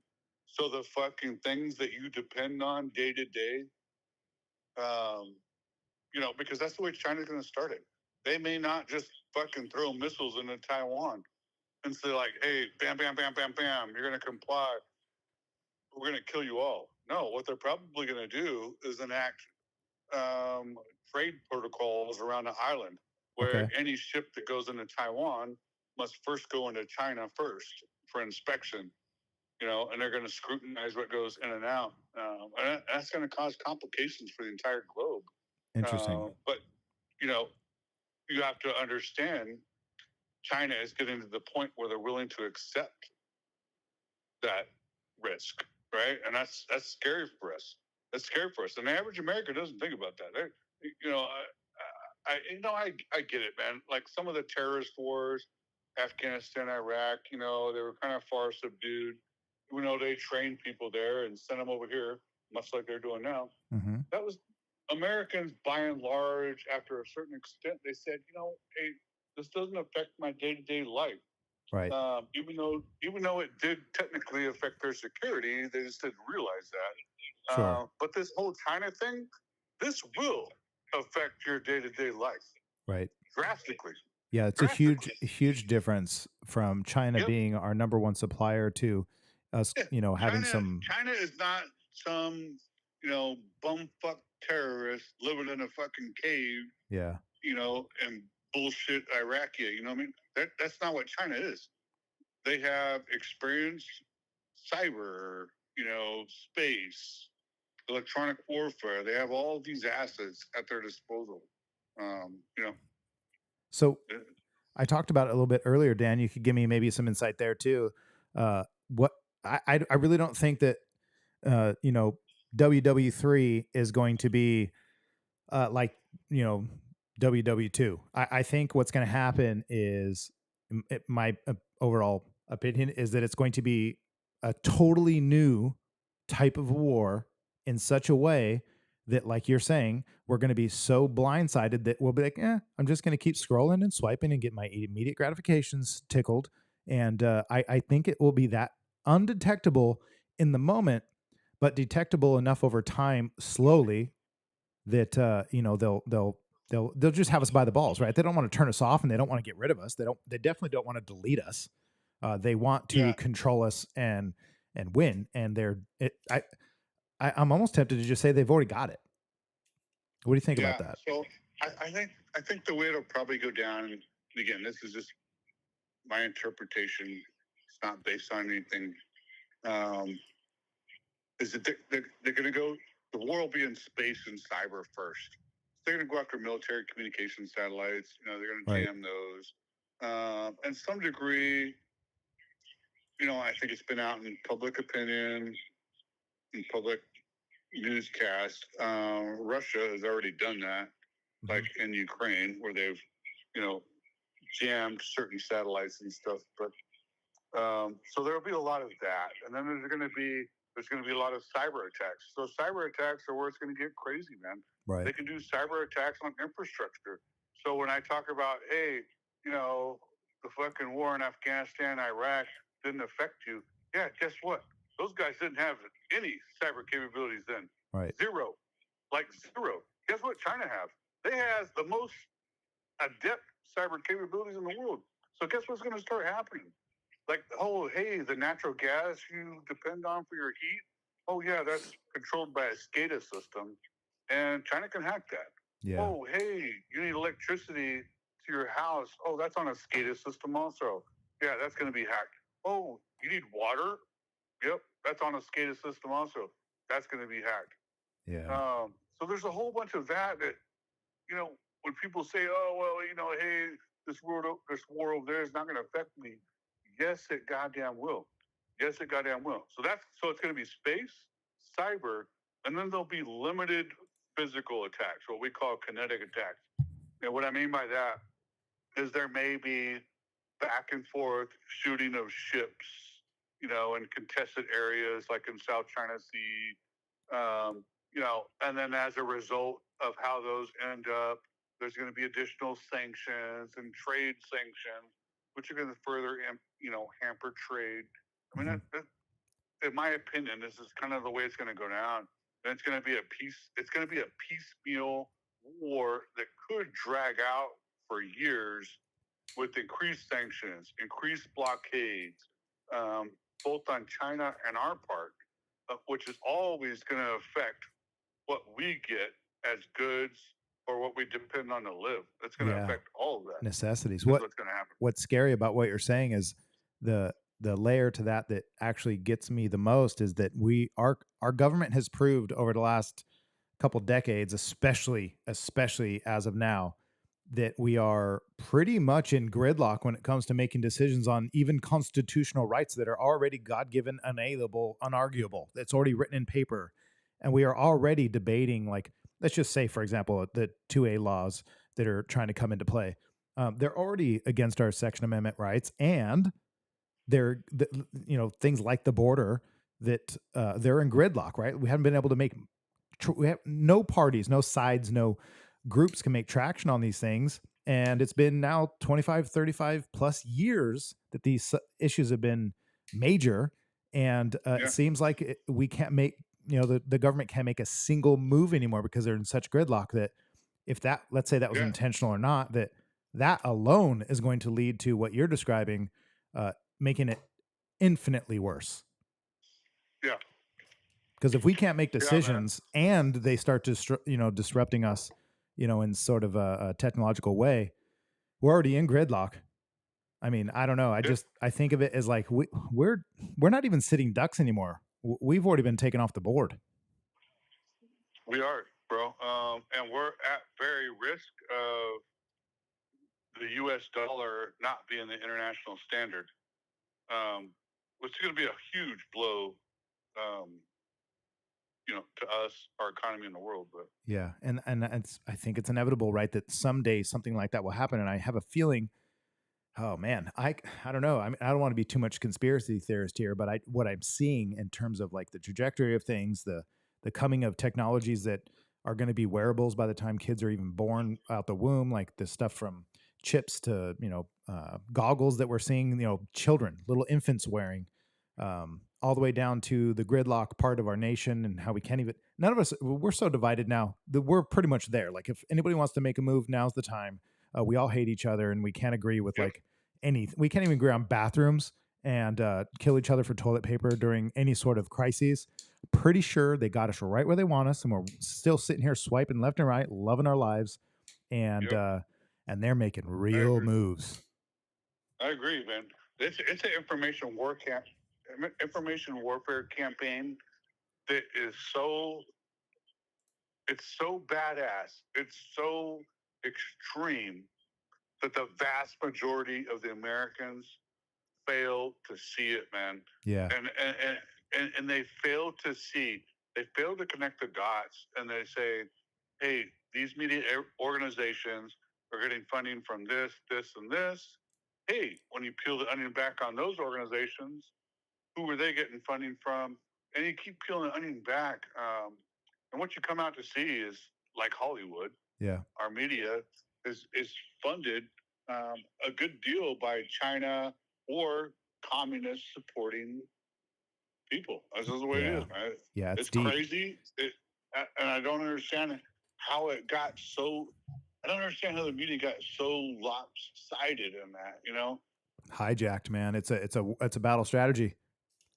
Yeah. They want to connect. They want to be able to take over the China trade routes, or the world trade routes, and the same way they want to take over the information, routes, and pretty much that's how you hijack our minds and our lives, and they've done it. It's weird because when we say they, there's always that fun question. It's like the man wants to keep you down, and someone asks, "Well, who? Like what man? Like what do you mean? Like who is it? And is it all conspiracy?" Well, when we say they are doing this, we know for a fact, like none of these are, like you said earlier, conspiratory. These are facts. And, some of this is personal opinion and subjective to some degree as individuals. But by and large, what you're speaking about and what we're sharing tonight is that, we've essentially been hijacked, which I talk about a lot on here. And earlier I had said it too, that somebody asked, do you think it'll be like a Skynet hostile AI takeover? And I don't know if you heard my response, but I said no, because they're not going to be big, scary monsters with machine guns that you want to fight against. They're going to be algorithms and TikToks and new swipe right and lefts and new dopamine hits. It's not going to be a Terminator that's terrifying. It's going to be a cell phone that's your best friend that you don't want to live without. And it's listening, watching you, dissecting you, detecting you, even when your phone is off, even when I don't know if you heard about this, but did you know that even if you take the battery out, it's still able to be accessed? Even if you took the battery out of your phone, it still has technology in it to still record you, listen to you, access your phone and your camera. And they do access your phone and your camera. I can neither confirm nor deny any of that. That is terrifying. That is absolutely terrifying. That's so terrifying. So I wish I could tell you what's even more terrifying, bro, but I cannot. But we can say that it's potentially worse than people can imagine. Terrible. So Dan, I know I don't want to keep you hung up all night, but I appreciate you calling, because tonight's episode regarding the destruction of everything, or the deconstruction of everything, and the reason I called it the deconstruction of everything tonight and not the destruction of everything is because they don't want to destruct everything. They're deconstructing it so slowly while they're then feeding you what they want to rebuild. And it's happening so slowly that one day we're going to wake up speaking Chinese going, wait a second. I kind of think I liked like fuel burning engines. I liked my freedom to go outside as I will. And I liked when everything didn't have Chinese, chips in it, and I could actually use a toaster without it getting shut off on me. Like everything's app run now, which is scary, but I think that's what we're going to wake up and see if we're not paying attention. And even for those that are paying attention, I think we're going to watch the world wake up to that one day. Yeah, for sure. Very scary. Dan, I appreciate you. It was really cool to have you on. As always, it's always nice, and I look forward to it. So man. It was a perfect Happy episode. I could dial in, cuz. Love you. Yeah, love you, man. Yeah. Super cool. So glad Dan was on here.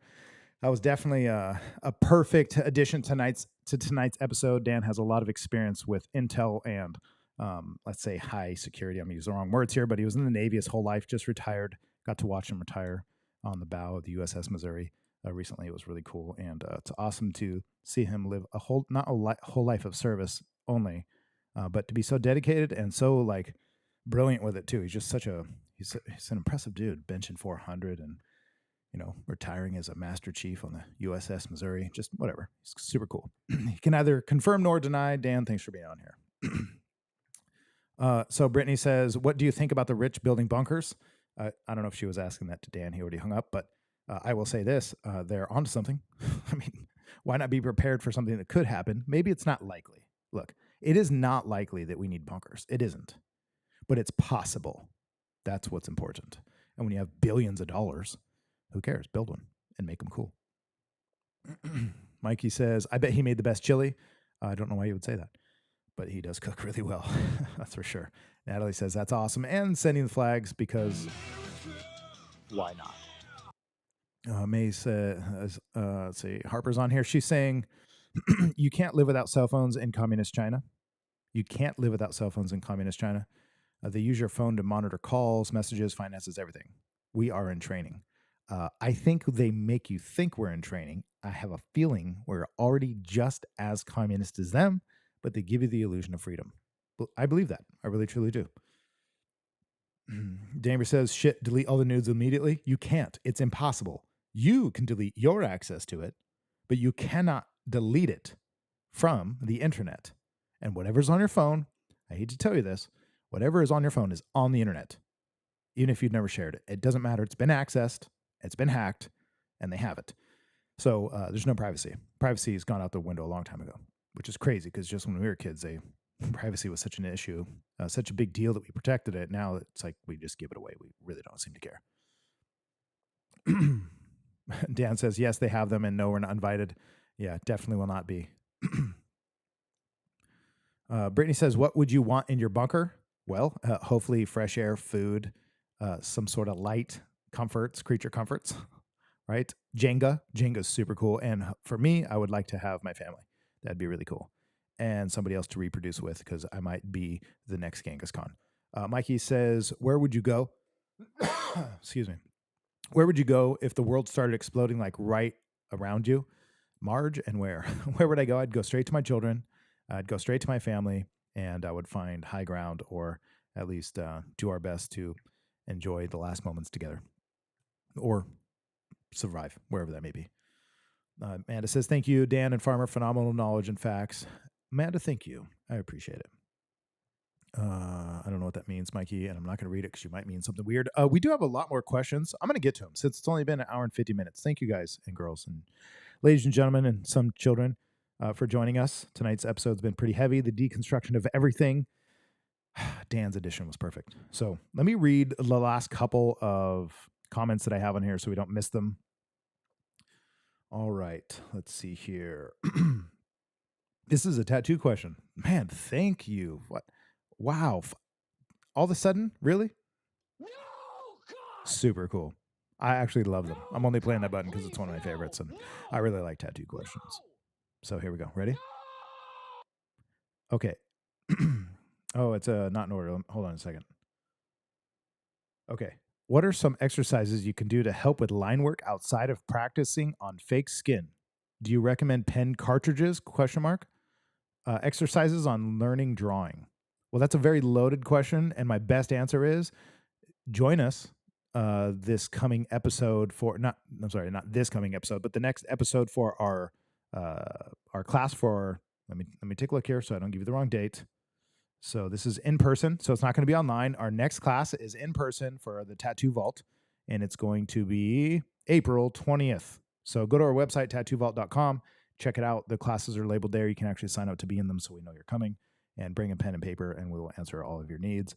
But to answer that vaguely right now, best I can, draw a lot. Draw, and draw again, and find somebody to mentor you that's really good, or at least good enough to tell you when you suck or when you're doing it right. You need that deeply. So the best advice I could give you instead of fake skin is, even though that's great, fake skin works phenomenally, draw, and draw again. And then when you're done, draw some more. Tracing and stenciling is really good because it gives you a lot of hand control. So Work on that right away. She's talking about the pen cartridges that you put in tattoo machines and they're pens at the end so you can like draw with them while they stipple. I think they're stupid. I've never used one, but they look dumb because you need the drag of the pencil just like you would need of a needle in the skin. And I just, whatever. It's gimmicky. I'm not into it. Okay. Before I get to all these, because we have a few, not a lot, but a few, I want to make sure I'm addressing you guys in the comment section because that's where the super chat, super stickers, and money comes in. So, you know me. I just want to make sure I don't forget you guys here. Brittany says, ha ha ha, someone else to reproduce with. I liked that one. That's good. I don't know why you liked it, but I'm glad that you did because it gets lonely and it gets cold and it gets sad and times get hard. You know, it's anyways, yeah. So there we go. Mikey says, I asked Matt the same question. If a giant tidal wave was coming over your yard, what would you do? And he said, hug your family. Good answer.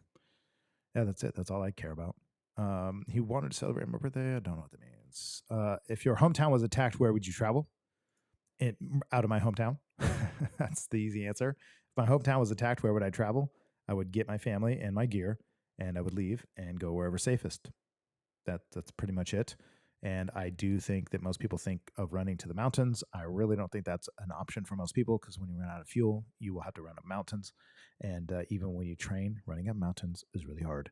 So good luck, chunky monkeys. Oh, Brittany says because it was funny and that's why she liked it. Good cover. Also a horrible plan. Yes, you're not wrong, Mikey. Okay, let's get to the next questions. Here we go. Besides everything going on in the world, can you make the next few years how you want it to be? Question mark. Yes, the answer is absolutely. See, the thing is, we're talking about world events, macro events, not micro events. You do not have to get wrapped up in all this stuff. Although I think it's important and maybe should leave it to us adults. Let the men talk amongst themselves. I think that what's important is understanding these things and having the duality of knowing there's You are fake news. that there's things to concern yourself with, but then there's things to actually, to execute on, right? It's important to vote if that's important to you. That's important. I personally think that it all goes out the window anyway. Personally, I do, but who knows? We don't know, so why not vote? It's better to be safe than sorry. But at the same time, I do think that living a good life is not and should not be dictated by the conditions of our federal government. Otherwise, you let them win, right? It's kind of like the story I read, and I've mentioned so many times on these episodes about Viktor Frankl, the book he wrote, Man's Search for Meaning. Read that book. Read that book. It should be an absolute, mandatory read for all human beings over the age of like 0. Maybe after like 5 or 6, I don't know. But I think it's really important to understand that if somebody during the Holocaust can find meaning, right? This guy wrote Man's Search for Meaning while in a concentration camp. Couldn't write down the book, but wrote it while he was in a camp, Auschwitz actually, one of the worst, notorious ones. He wrote this in his head and literally memorized the chapters. Maybe not word for word, but he memorized the book during his experience in the Holocaust, that when he did make it out, which thank goodness he did to write it, and life for him went back to some sort of, stable, homeostasis in a sense. He wrote this book and he tells you all about this whole experience. And I will tell you right now, you should watch it because if he can find meaning and purpose and fight through way worse shit than you and I are probably ever going to have to deal with, then you can have some popcorn, watch a movie, hang out with your friends, join me here on live streams, and not complain so much. So, yes, you could still live a wonderful life. So, thank God, right? Okay, next question. My favorite question is handsome. Awesome. Okay, next question is very similar to the last one, or the second to last one. Is it still a good time to have babies? See, so many saying it's selfish to have babies right now. It's a terrible thing to think that you shouldn't have kids. There's nothing in the world that matters more, and family is everything.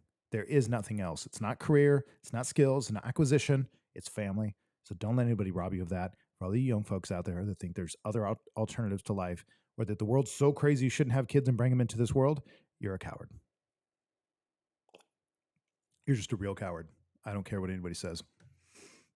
There's plenty of cowards. Maybe even good-hearted ones, but cowards nonetheless. It's your decision to be a coward or not. I don't care. But call it lax the season. Okay.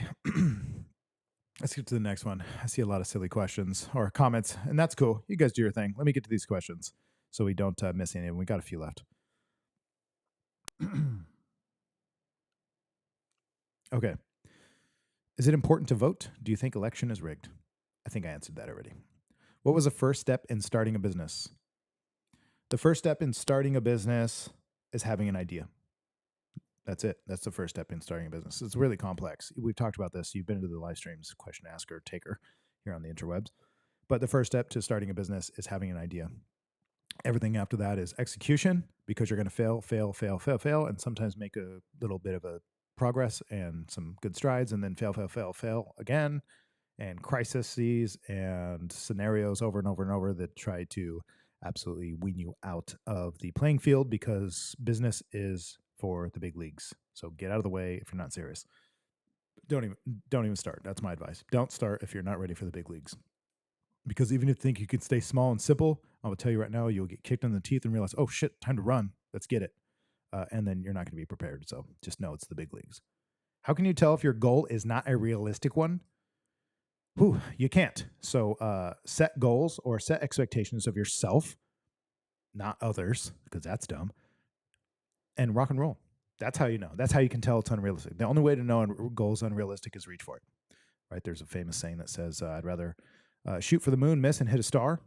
There you go. And then there's another one that's very similar, and I like probably even better, that it's not that people aim too high and miss in life. It's not that they aim too high and miss their target.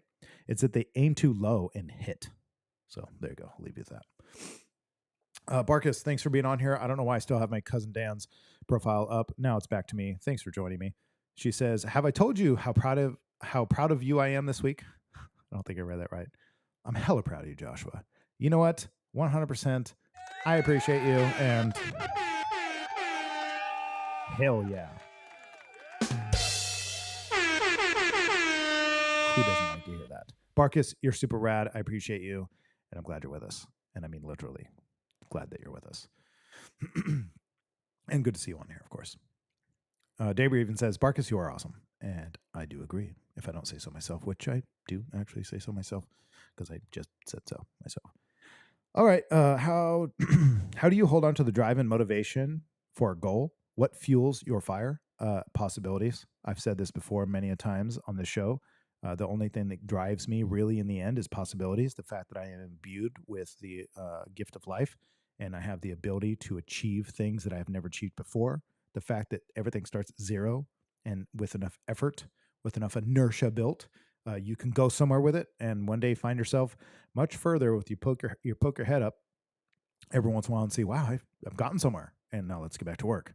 That's what keeps me driven. It's just so cool that I have opportunities. I could take my hands, my feet, my eyes, my face, my mouth, my ears. I could take all these things, put them together, and find a way to navigate through this, universe, this physical universe in a way that's productive, exciting, adventurous, beautiful, and fun, and stimulating, and sad, and really hard, and very lonely, and very difficult. Sometimes you're in a bunker just wishing somebody would come and reproduce with you. Did I say that out loud? So I'm just really, really thankful and grateful for opportunities. So that's what keeps me driven and on fire. I also think about death every single day. I'm reminded of it often, but I also just keep it on the forefront of my mind. I always have, because it's realistic, and we will all not be here one day. We not only start at zero, but we go to zero. That's my motivation. Next question. Do you create vision boards? Yes, I've created vision boards many times, and I think they're very important for most people. I'm already quite a visionary myself, so I have a lot of that in my head, but I do still think, even for me, it's very useful to do such things. So vision boards are incredibly important. They're very fun too. Next question. What are the focus areas in your life? Really simple. I've said, it's funny that this person, this question asker taker here on the interwebs, is joining me here on the YouTube. He's asking me this question because maybe she just wants to hear me say it for everybody else. So for you in the back, she's asking for you so that you can hear this. What are your focus areas in life? Simple. I've said them a million times. There's 4 of them, and I'm not going to repeat them. I want somebody on here who has heard me say it a million times repeat it. So let's see if you all have been paying attention. You can't handle handle the truth. So what are the 4 things that I focus on in my life? You guys should know at least one of them or all of them. So let's, in the comment section, let's turn it up. What are the focus areas of my life? Right, there's 4 of them. I'm giving you that hint. So the focus areas of my life. Next one is, what kind of feelings and experiences do you want in your life? All of them. All of them. I would like them all, as scary as that is to admit, because some of them are pretty jacked up. Another question, what are your SMART goals for this year? I'm sure that's an acronym for something important. Don't know, don't care. I don't have goals for the year necessarily, other than growth, get better, progress, and let's see the quantification of my efforts. If I can measure my efforts and they're quantifiable, then I am on the path, and that's good enough for me. Even if it's very small progress, that's okay. What's the best way to create an action plan? Make mistakes first. The best way to create an action plan, look, 10% should be allocated to research and development and to strategy, and 90% should be deployed towards activity. So that's how I take care of that. Okay, so let's see here. You guys are getting in the comment section, doing your thing. Let's take a look. I don't want to miss it. Mikey says, big leagues have a dance routine and T-shirts and a fancy car and have an air horn button. There you go. Yeah, that's really cool. I don't have a fancy car yet, but I do have an air horn, and I actually, to be honest, I like to use it. And Mikey, you are a little bit wrong about some of that, especially the face hands thing. Let's see here. Kim says family. Brittany, family. Barkus, family. Let's see. Kim says money. Very important. Brittany says have a cigar and whiskey in your hand. You know what? I'm totally down. And whiskey is totally fine with me. Okay. One day I'll have Dan on the episode, and we'll actually have a cigar and whiskey in person. Mikey says, can we have a segment where you just answer my questions? No. Okay, here we go. So this is a good response to the question that was asked on the interwebs, and now it's being answered on the interwebs. It says gold, God, kingdom, and family.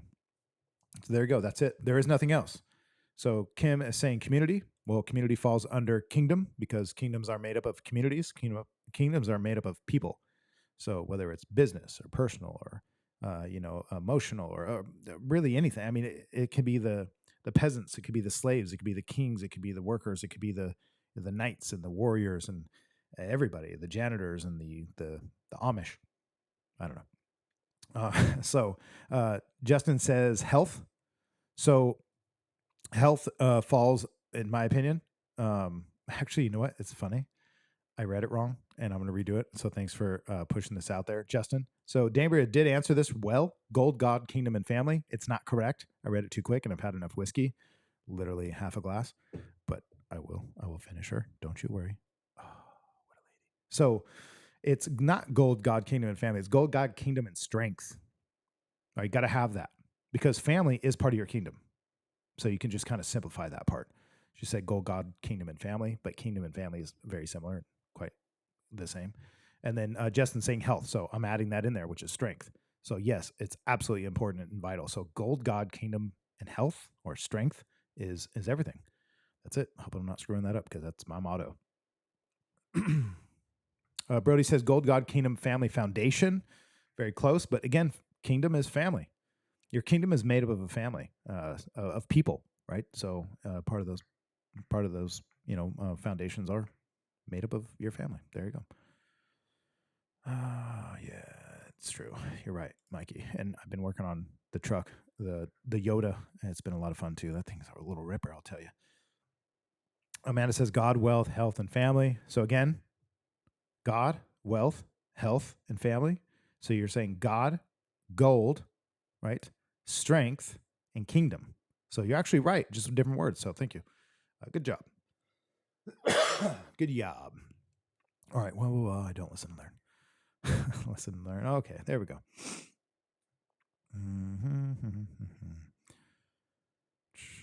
Okay. Yeah, I appreciate that, Mikey. You're awesome. Okay, let's get to the last of these because we do have to get to the end of these questions, right? That would be weird if we didn't. Okay, next one is do you think a positive That's weird. I'm just going to read it verbatim. Do you think a positive of everything going on is that it forces people to step up and see they need family? Okay, that's for my dyslexia worded a little weird. Do you think a positive Sorry, that really fucks me up. Sometimes that happens, the wording. Do you think a positive of everything going on is that it forces people to step up and see they need a family? Sure, I guess. I think what this question is implying is that when things get really screwed up, people need each other. And when things are going, look, when men work really fucking hard to build a badass world, it's real easy for women to say, "I don't need a man." Yeah, easy for you to say now. We built the damn place, got it all figured out, engineered some shit for you. Keep your lights on. Kill ourselves, burning ourselves in the sun, freezing our asses up. To all you construction workers out there, to all you men who break their backs out there, hoorah for you, motherfuckers, because there's so many women that think that they don't need a man, and that's how great of a job you've done. And I mean that. You've done such a good job as a man that women forgot they need you. Damn, you've built some serious shit. So good on you, but shame on the people who don't respect it. Why did I go that route? Because when everything's good, you can rub your crystals together and believe in your fucking star signs, right? Getting a little spicy here. It's my Dr. Phil moment. And, but when war happens, when bad shit happens, when, bad guys happen, when terror happens, when, men throw themselves in front of victims who are being, aimed at and killed, unfortunately, everybody's like, yeah, that's his job. Whatever, not a hero.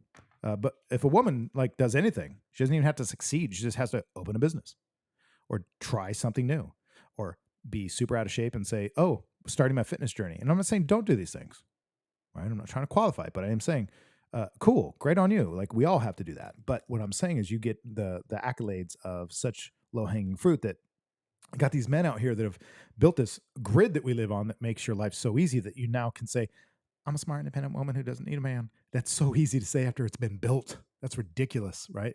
It always reminds me of the story of the man who is drowning and a boat comes to save him. And he says, hey, come on in. And the guy says, no, God will save me. I believe in God and I've already prayed, so don't need your help. Another boat comes, throws a buoy, and he's like, nah, I don't need you. God said he's going to, I believe in God and he'll save me. Finally, he dies and goes to heaven, and God says, what the heck? And the dude's like, well, I thought you were going to come save me. And God says, I sent you 2-3 boats, and a buoy. What more do you want from me? I probably butchered that, but you get the point, right? It's so easy to show the thing that helps you once it's already done. And I just think people suck at that. So anyways, yeah, I think people believe in family when things fall apart. And when things are going really good, hence the comment of men and the hard work they've done. Thank you for that. It's really easy to shit on them and think you don't need them. And so then things fall apart. So maybe the cue is, men, don't make it too good. Maybe don't make it that. Maybe we made it a little too good, right? That's what she said. Maybe we should pull back a little, right? We've kind of spoiled these ladies a little too much. And now they got their filters because of the technology created. And they think that they're 10s when they're definitely not. None of them are. There's no such thing. Doesn't exist. You're just a human. Calm down. You're not that special. Okay. No, not really what I look forward to clips. Something vice versa. Okay, I'm catching up to the comment section. Dimmer says, I don't know. I've known some men to do the dishes once and feel like God, but will not mow the yard. Okay, I don't know what kind of men you're finding, but those aren't the kind of men I'm talking about, nor the kind of men I hang around. But sounds to me like you don't have a man, you have a child, in regards to whoever that is. Nobody on here knows you as a kid. You can really see what you've created out of thin air because you didn't have much more than that. Last time I saw you, proud as a friend. I appreciate that, Mikey, because it's true. It's absolutely true, actually. So nobody knows me as a kid on here. You're right, except for you. And I was just some lonely little punk rock kid just trying to scavenge some food so I don't disappear completely. Okay, let's see here. What a gosh dang beautiful face you have. What a nice question. I don't know how to answer it other than thank you. Okay, so that's it. We got to him. Next one. The last one. There is one more. It says, thank you for teaching. Thank you for sharing. Thank you for helping me grow and make my cup run over. That's quite the wow. Your trust, kid. Look, I'm just some dork. So you're telling me there's a chance? I'm just some little dork, You sober now? and I have no idea what I'm doing. But I'm trying my best. I don't take compliments well. It makes me blush. Mikey says you made this. You're not wrong. And I appreciate you. Thank you for that. So there you go. I think tonight's episode was pretty successful. I'm going to leave it on that note, other than maybe the next 2 minutes on the way out. I'm going to kind of give you my last 2 cents. If you guys have questions, do that now in the comments. As always, I love to hear them. For you folks that did the super chats, really appreciate you for sending those. Justin, Wendy, Brody, Christy, thank you. I appreciate that. Justin, I think that might be a record. I'm not sure. But sending the $100 super chat, give a little shout out one more time. Not that that's enough, but I do appreciate it.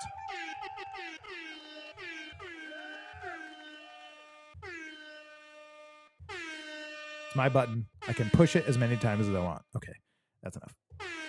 So anyways, thank you for that. That was really cool. So you guys sent the super chats supporting the show, and I really appreciate it. Super chats are up and running, so it's just cool. It's cool. It's cool to see the love, and it's cool to feel it and see this show progressing. 100 episodes are coming up soon, and I look forward to it. So it's really, really cool. So if you guys have the questions, shoot them. We're going to leave here in a second on the note of wrapping this whole night up and how we can look towards the future and not be so afraid of that in which is to come, because next episode will be about the grand exodus, right? Everything's changing. You heard Dan say it. You heard me say it. I know you guys are thinking it. You feel it in the ether that you couldn't possibly go over all that is changing, but it definitely is. And for the few of us, which isn't everybody watching, by the way, and it's not all of us just because we're on this show together or in this life together, most of us are not going to walk down this path in which I'm trying to shed light on and illuminate before us, which is the grand exodus out of the bullshit that's being fed to you. That'll be next episode. But most people will not make it. That's just a reality. Most people are not going to make it. And I'm not saying make it alive. I'm saying they're not going to make it out without, damaging their children with artificial intelligence and goggles right out the womb.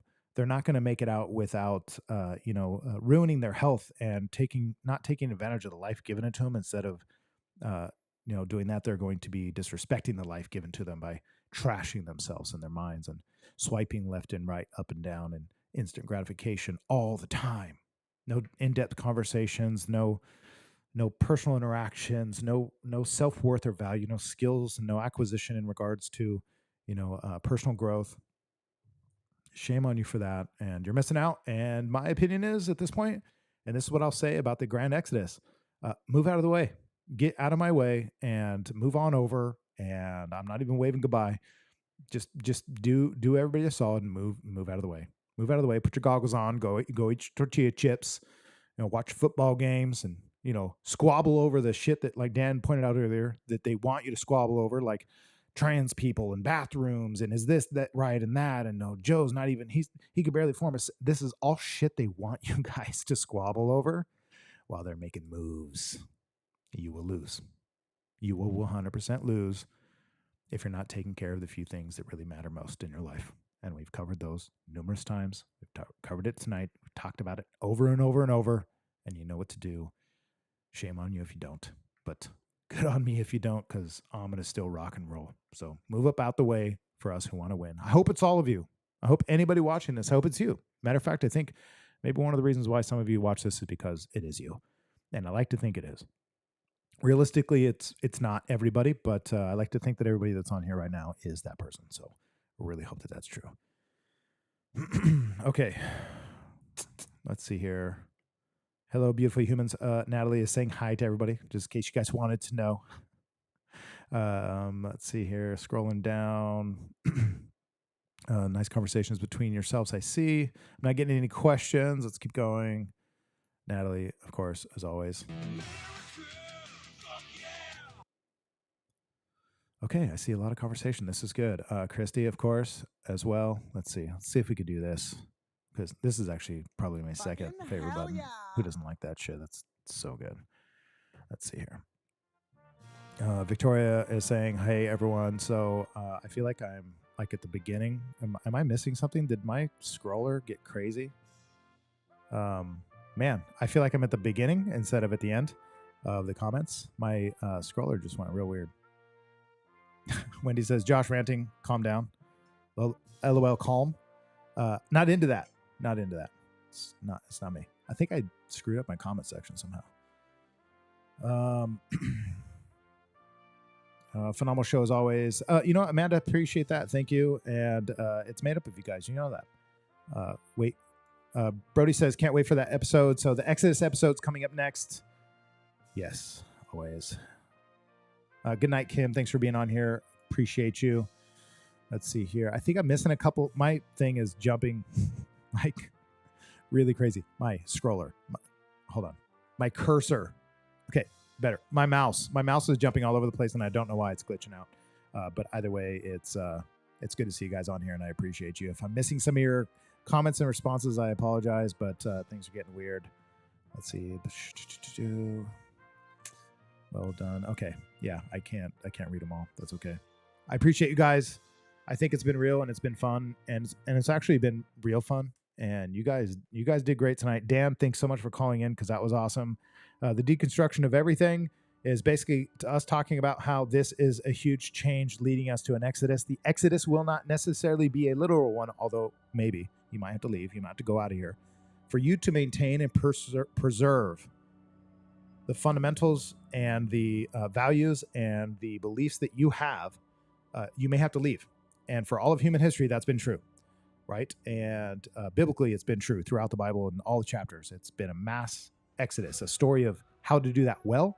And the exodus isn't necessarily going to be literal, although it may be, but it's also going to be conceptual. It's going to be inside your minds and in your hearts and in your families and in your body and your spirit. That's going to be the exodus, right? You're going to have to learn what that means. And we're going to talk about that, how to look at the exodus in a physical, literal sense, and how to look at it in an internal sense. So a spiritual sort of journey in that way. And how to, the reason why you would have a max exodus is to let something fall that deserves it while you can preserve it in building it somewhere else, right? And that, I think that's going to happen. I believe that that's where we're headed. I've told you many a times, I think it's time for us to stop saying that the world's falling apart, that men are falling apart, that everything's going crazy, that the country's getting taken over. Speaking of these things as in like they're still happening, and start saying it's happened. It's here. We're here. What do we do about it now? And what does that look like for our future? So the next episode maybe is a little too heavy and we're going that route, but that's what I like to do. So episode 94 will be the Great Exodus. And so that'll be really fun. So I appreciate you guys. Mikey, thanks for being on here. Dambria, of course. Brody, everybody else. Natalie, you guys are all awesome. Brody, of course. What else? I mean, come on. That's what I do. Yeah. So thank you guys. Thanks for being on here. I would love to talk more about this because this stuff's awesome to me, but it's been 2.5 hours and yeah, it's time. So thank you. On the way out, if you want to leave us with a few kind words, let's do that now. Peace out, folks. We'll see you next week for the Great Exodus. Sounds kind of ominous. I dig it.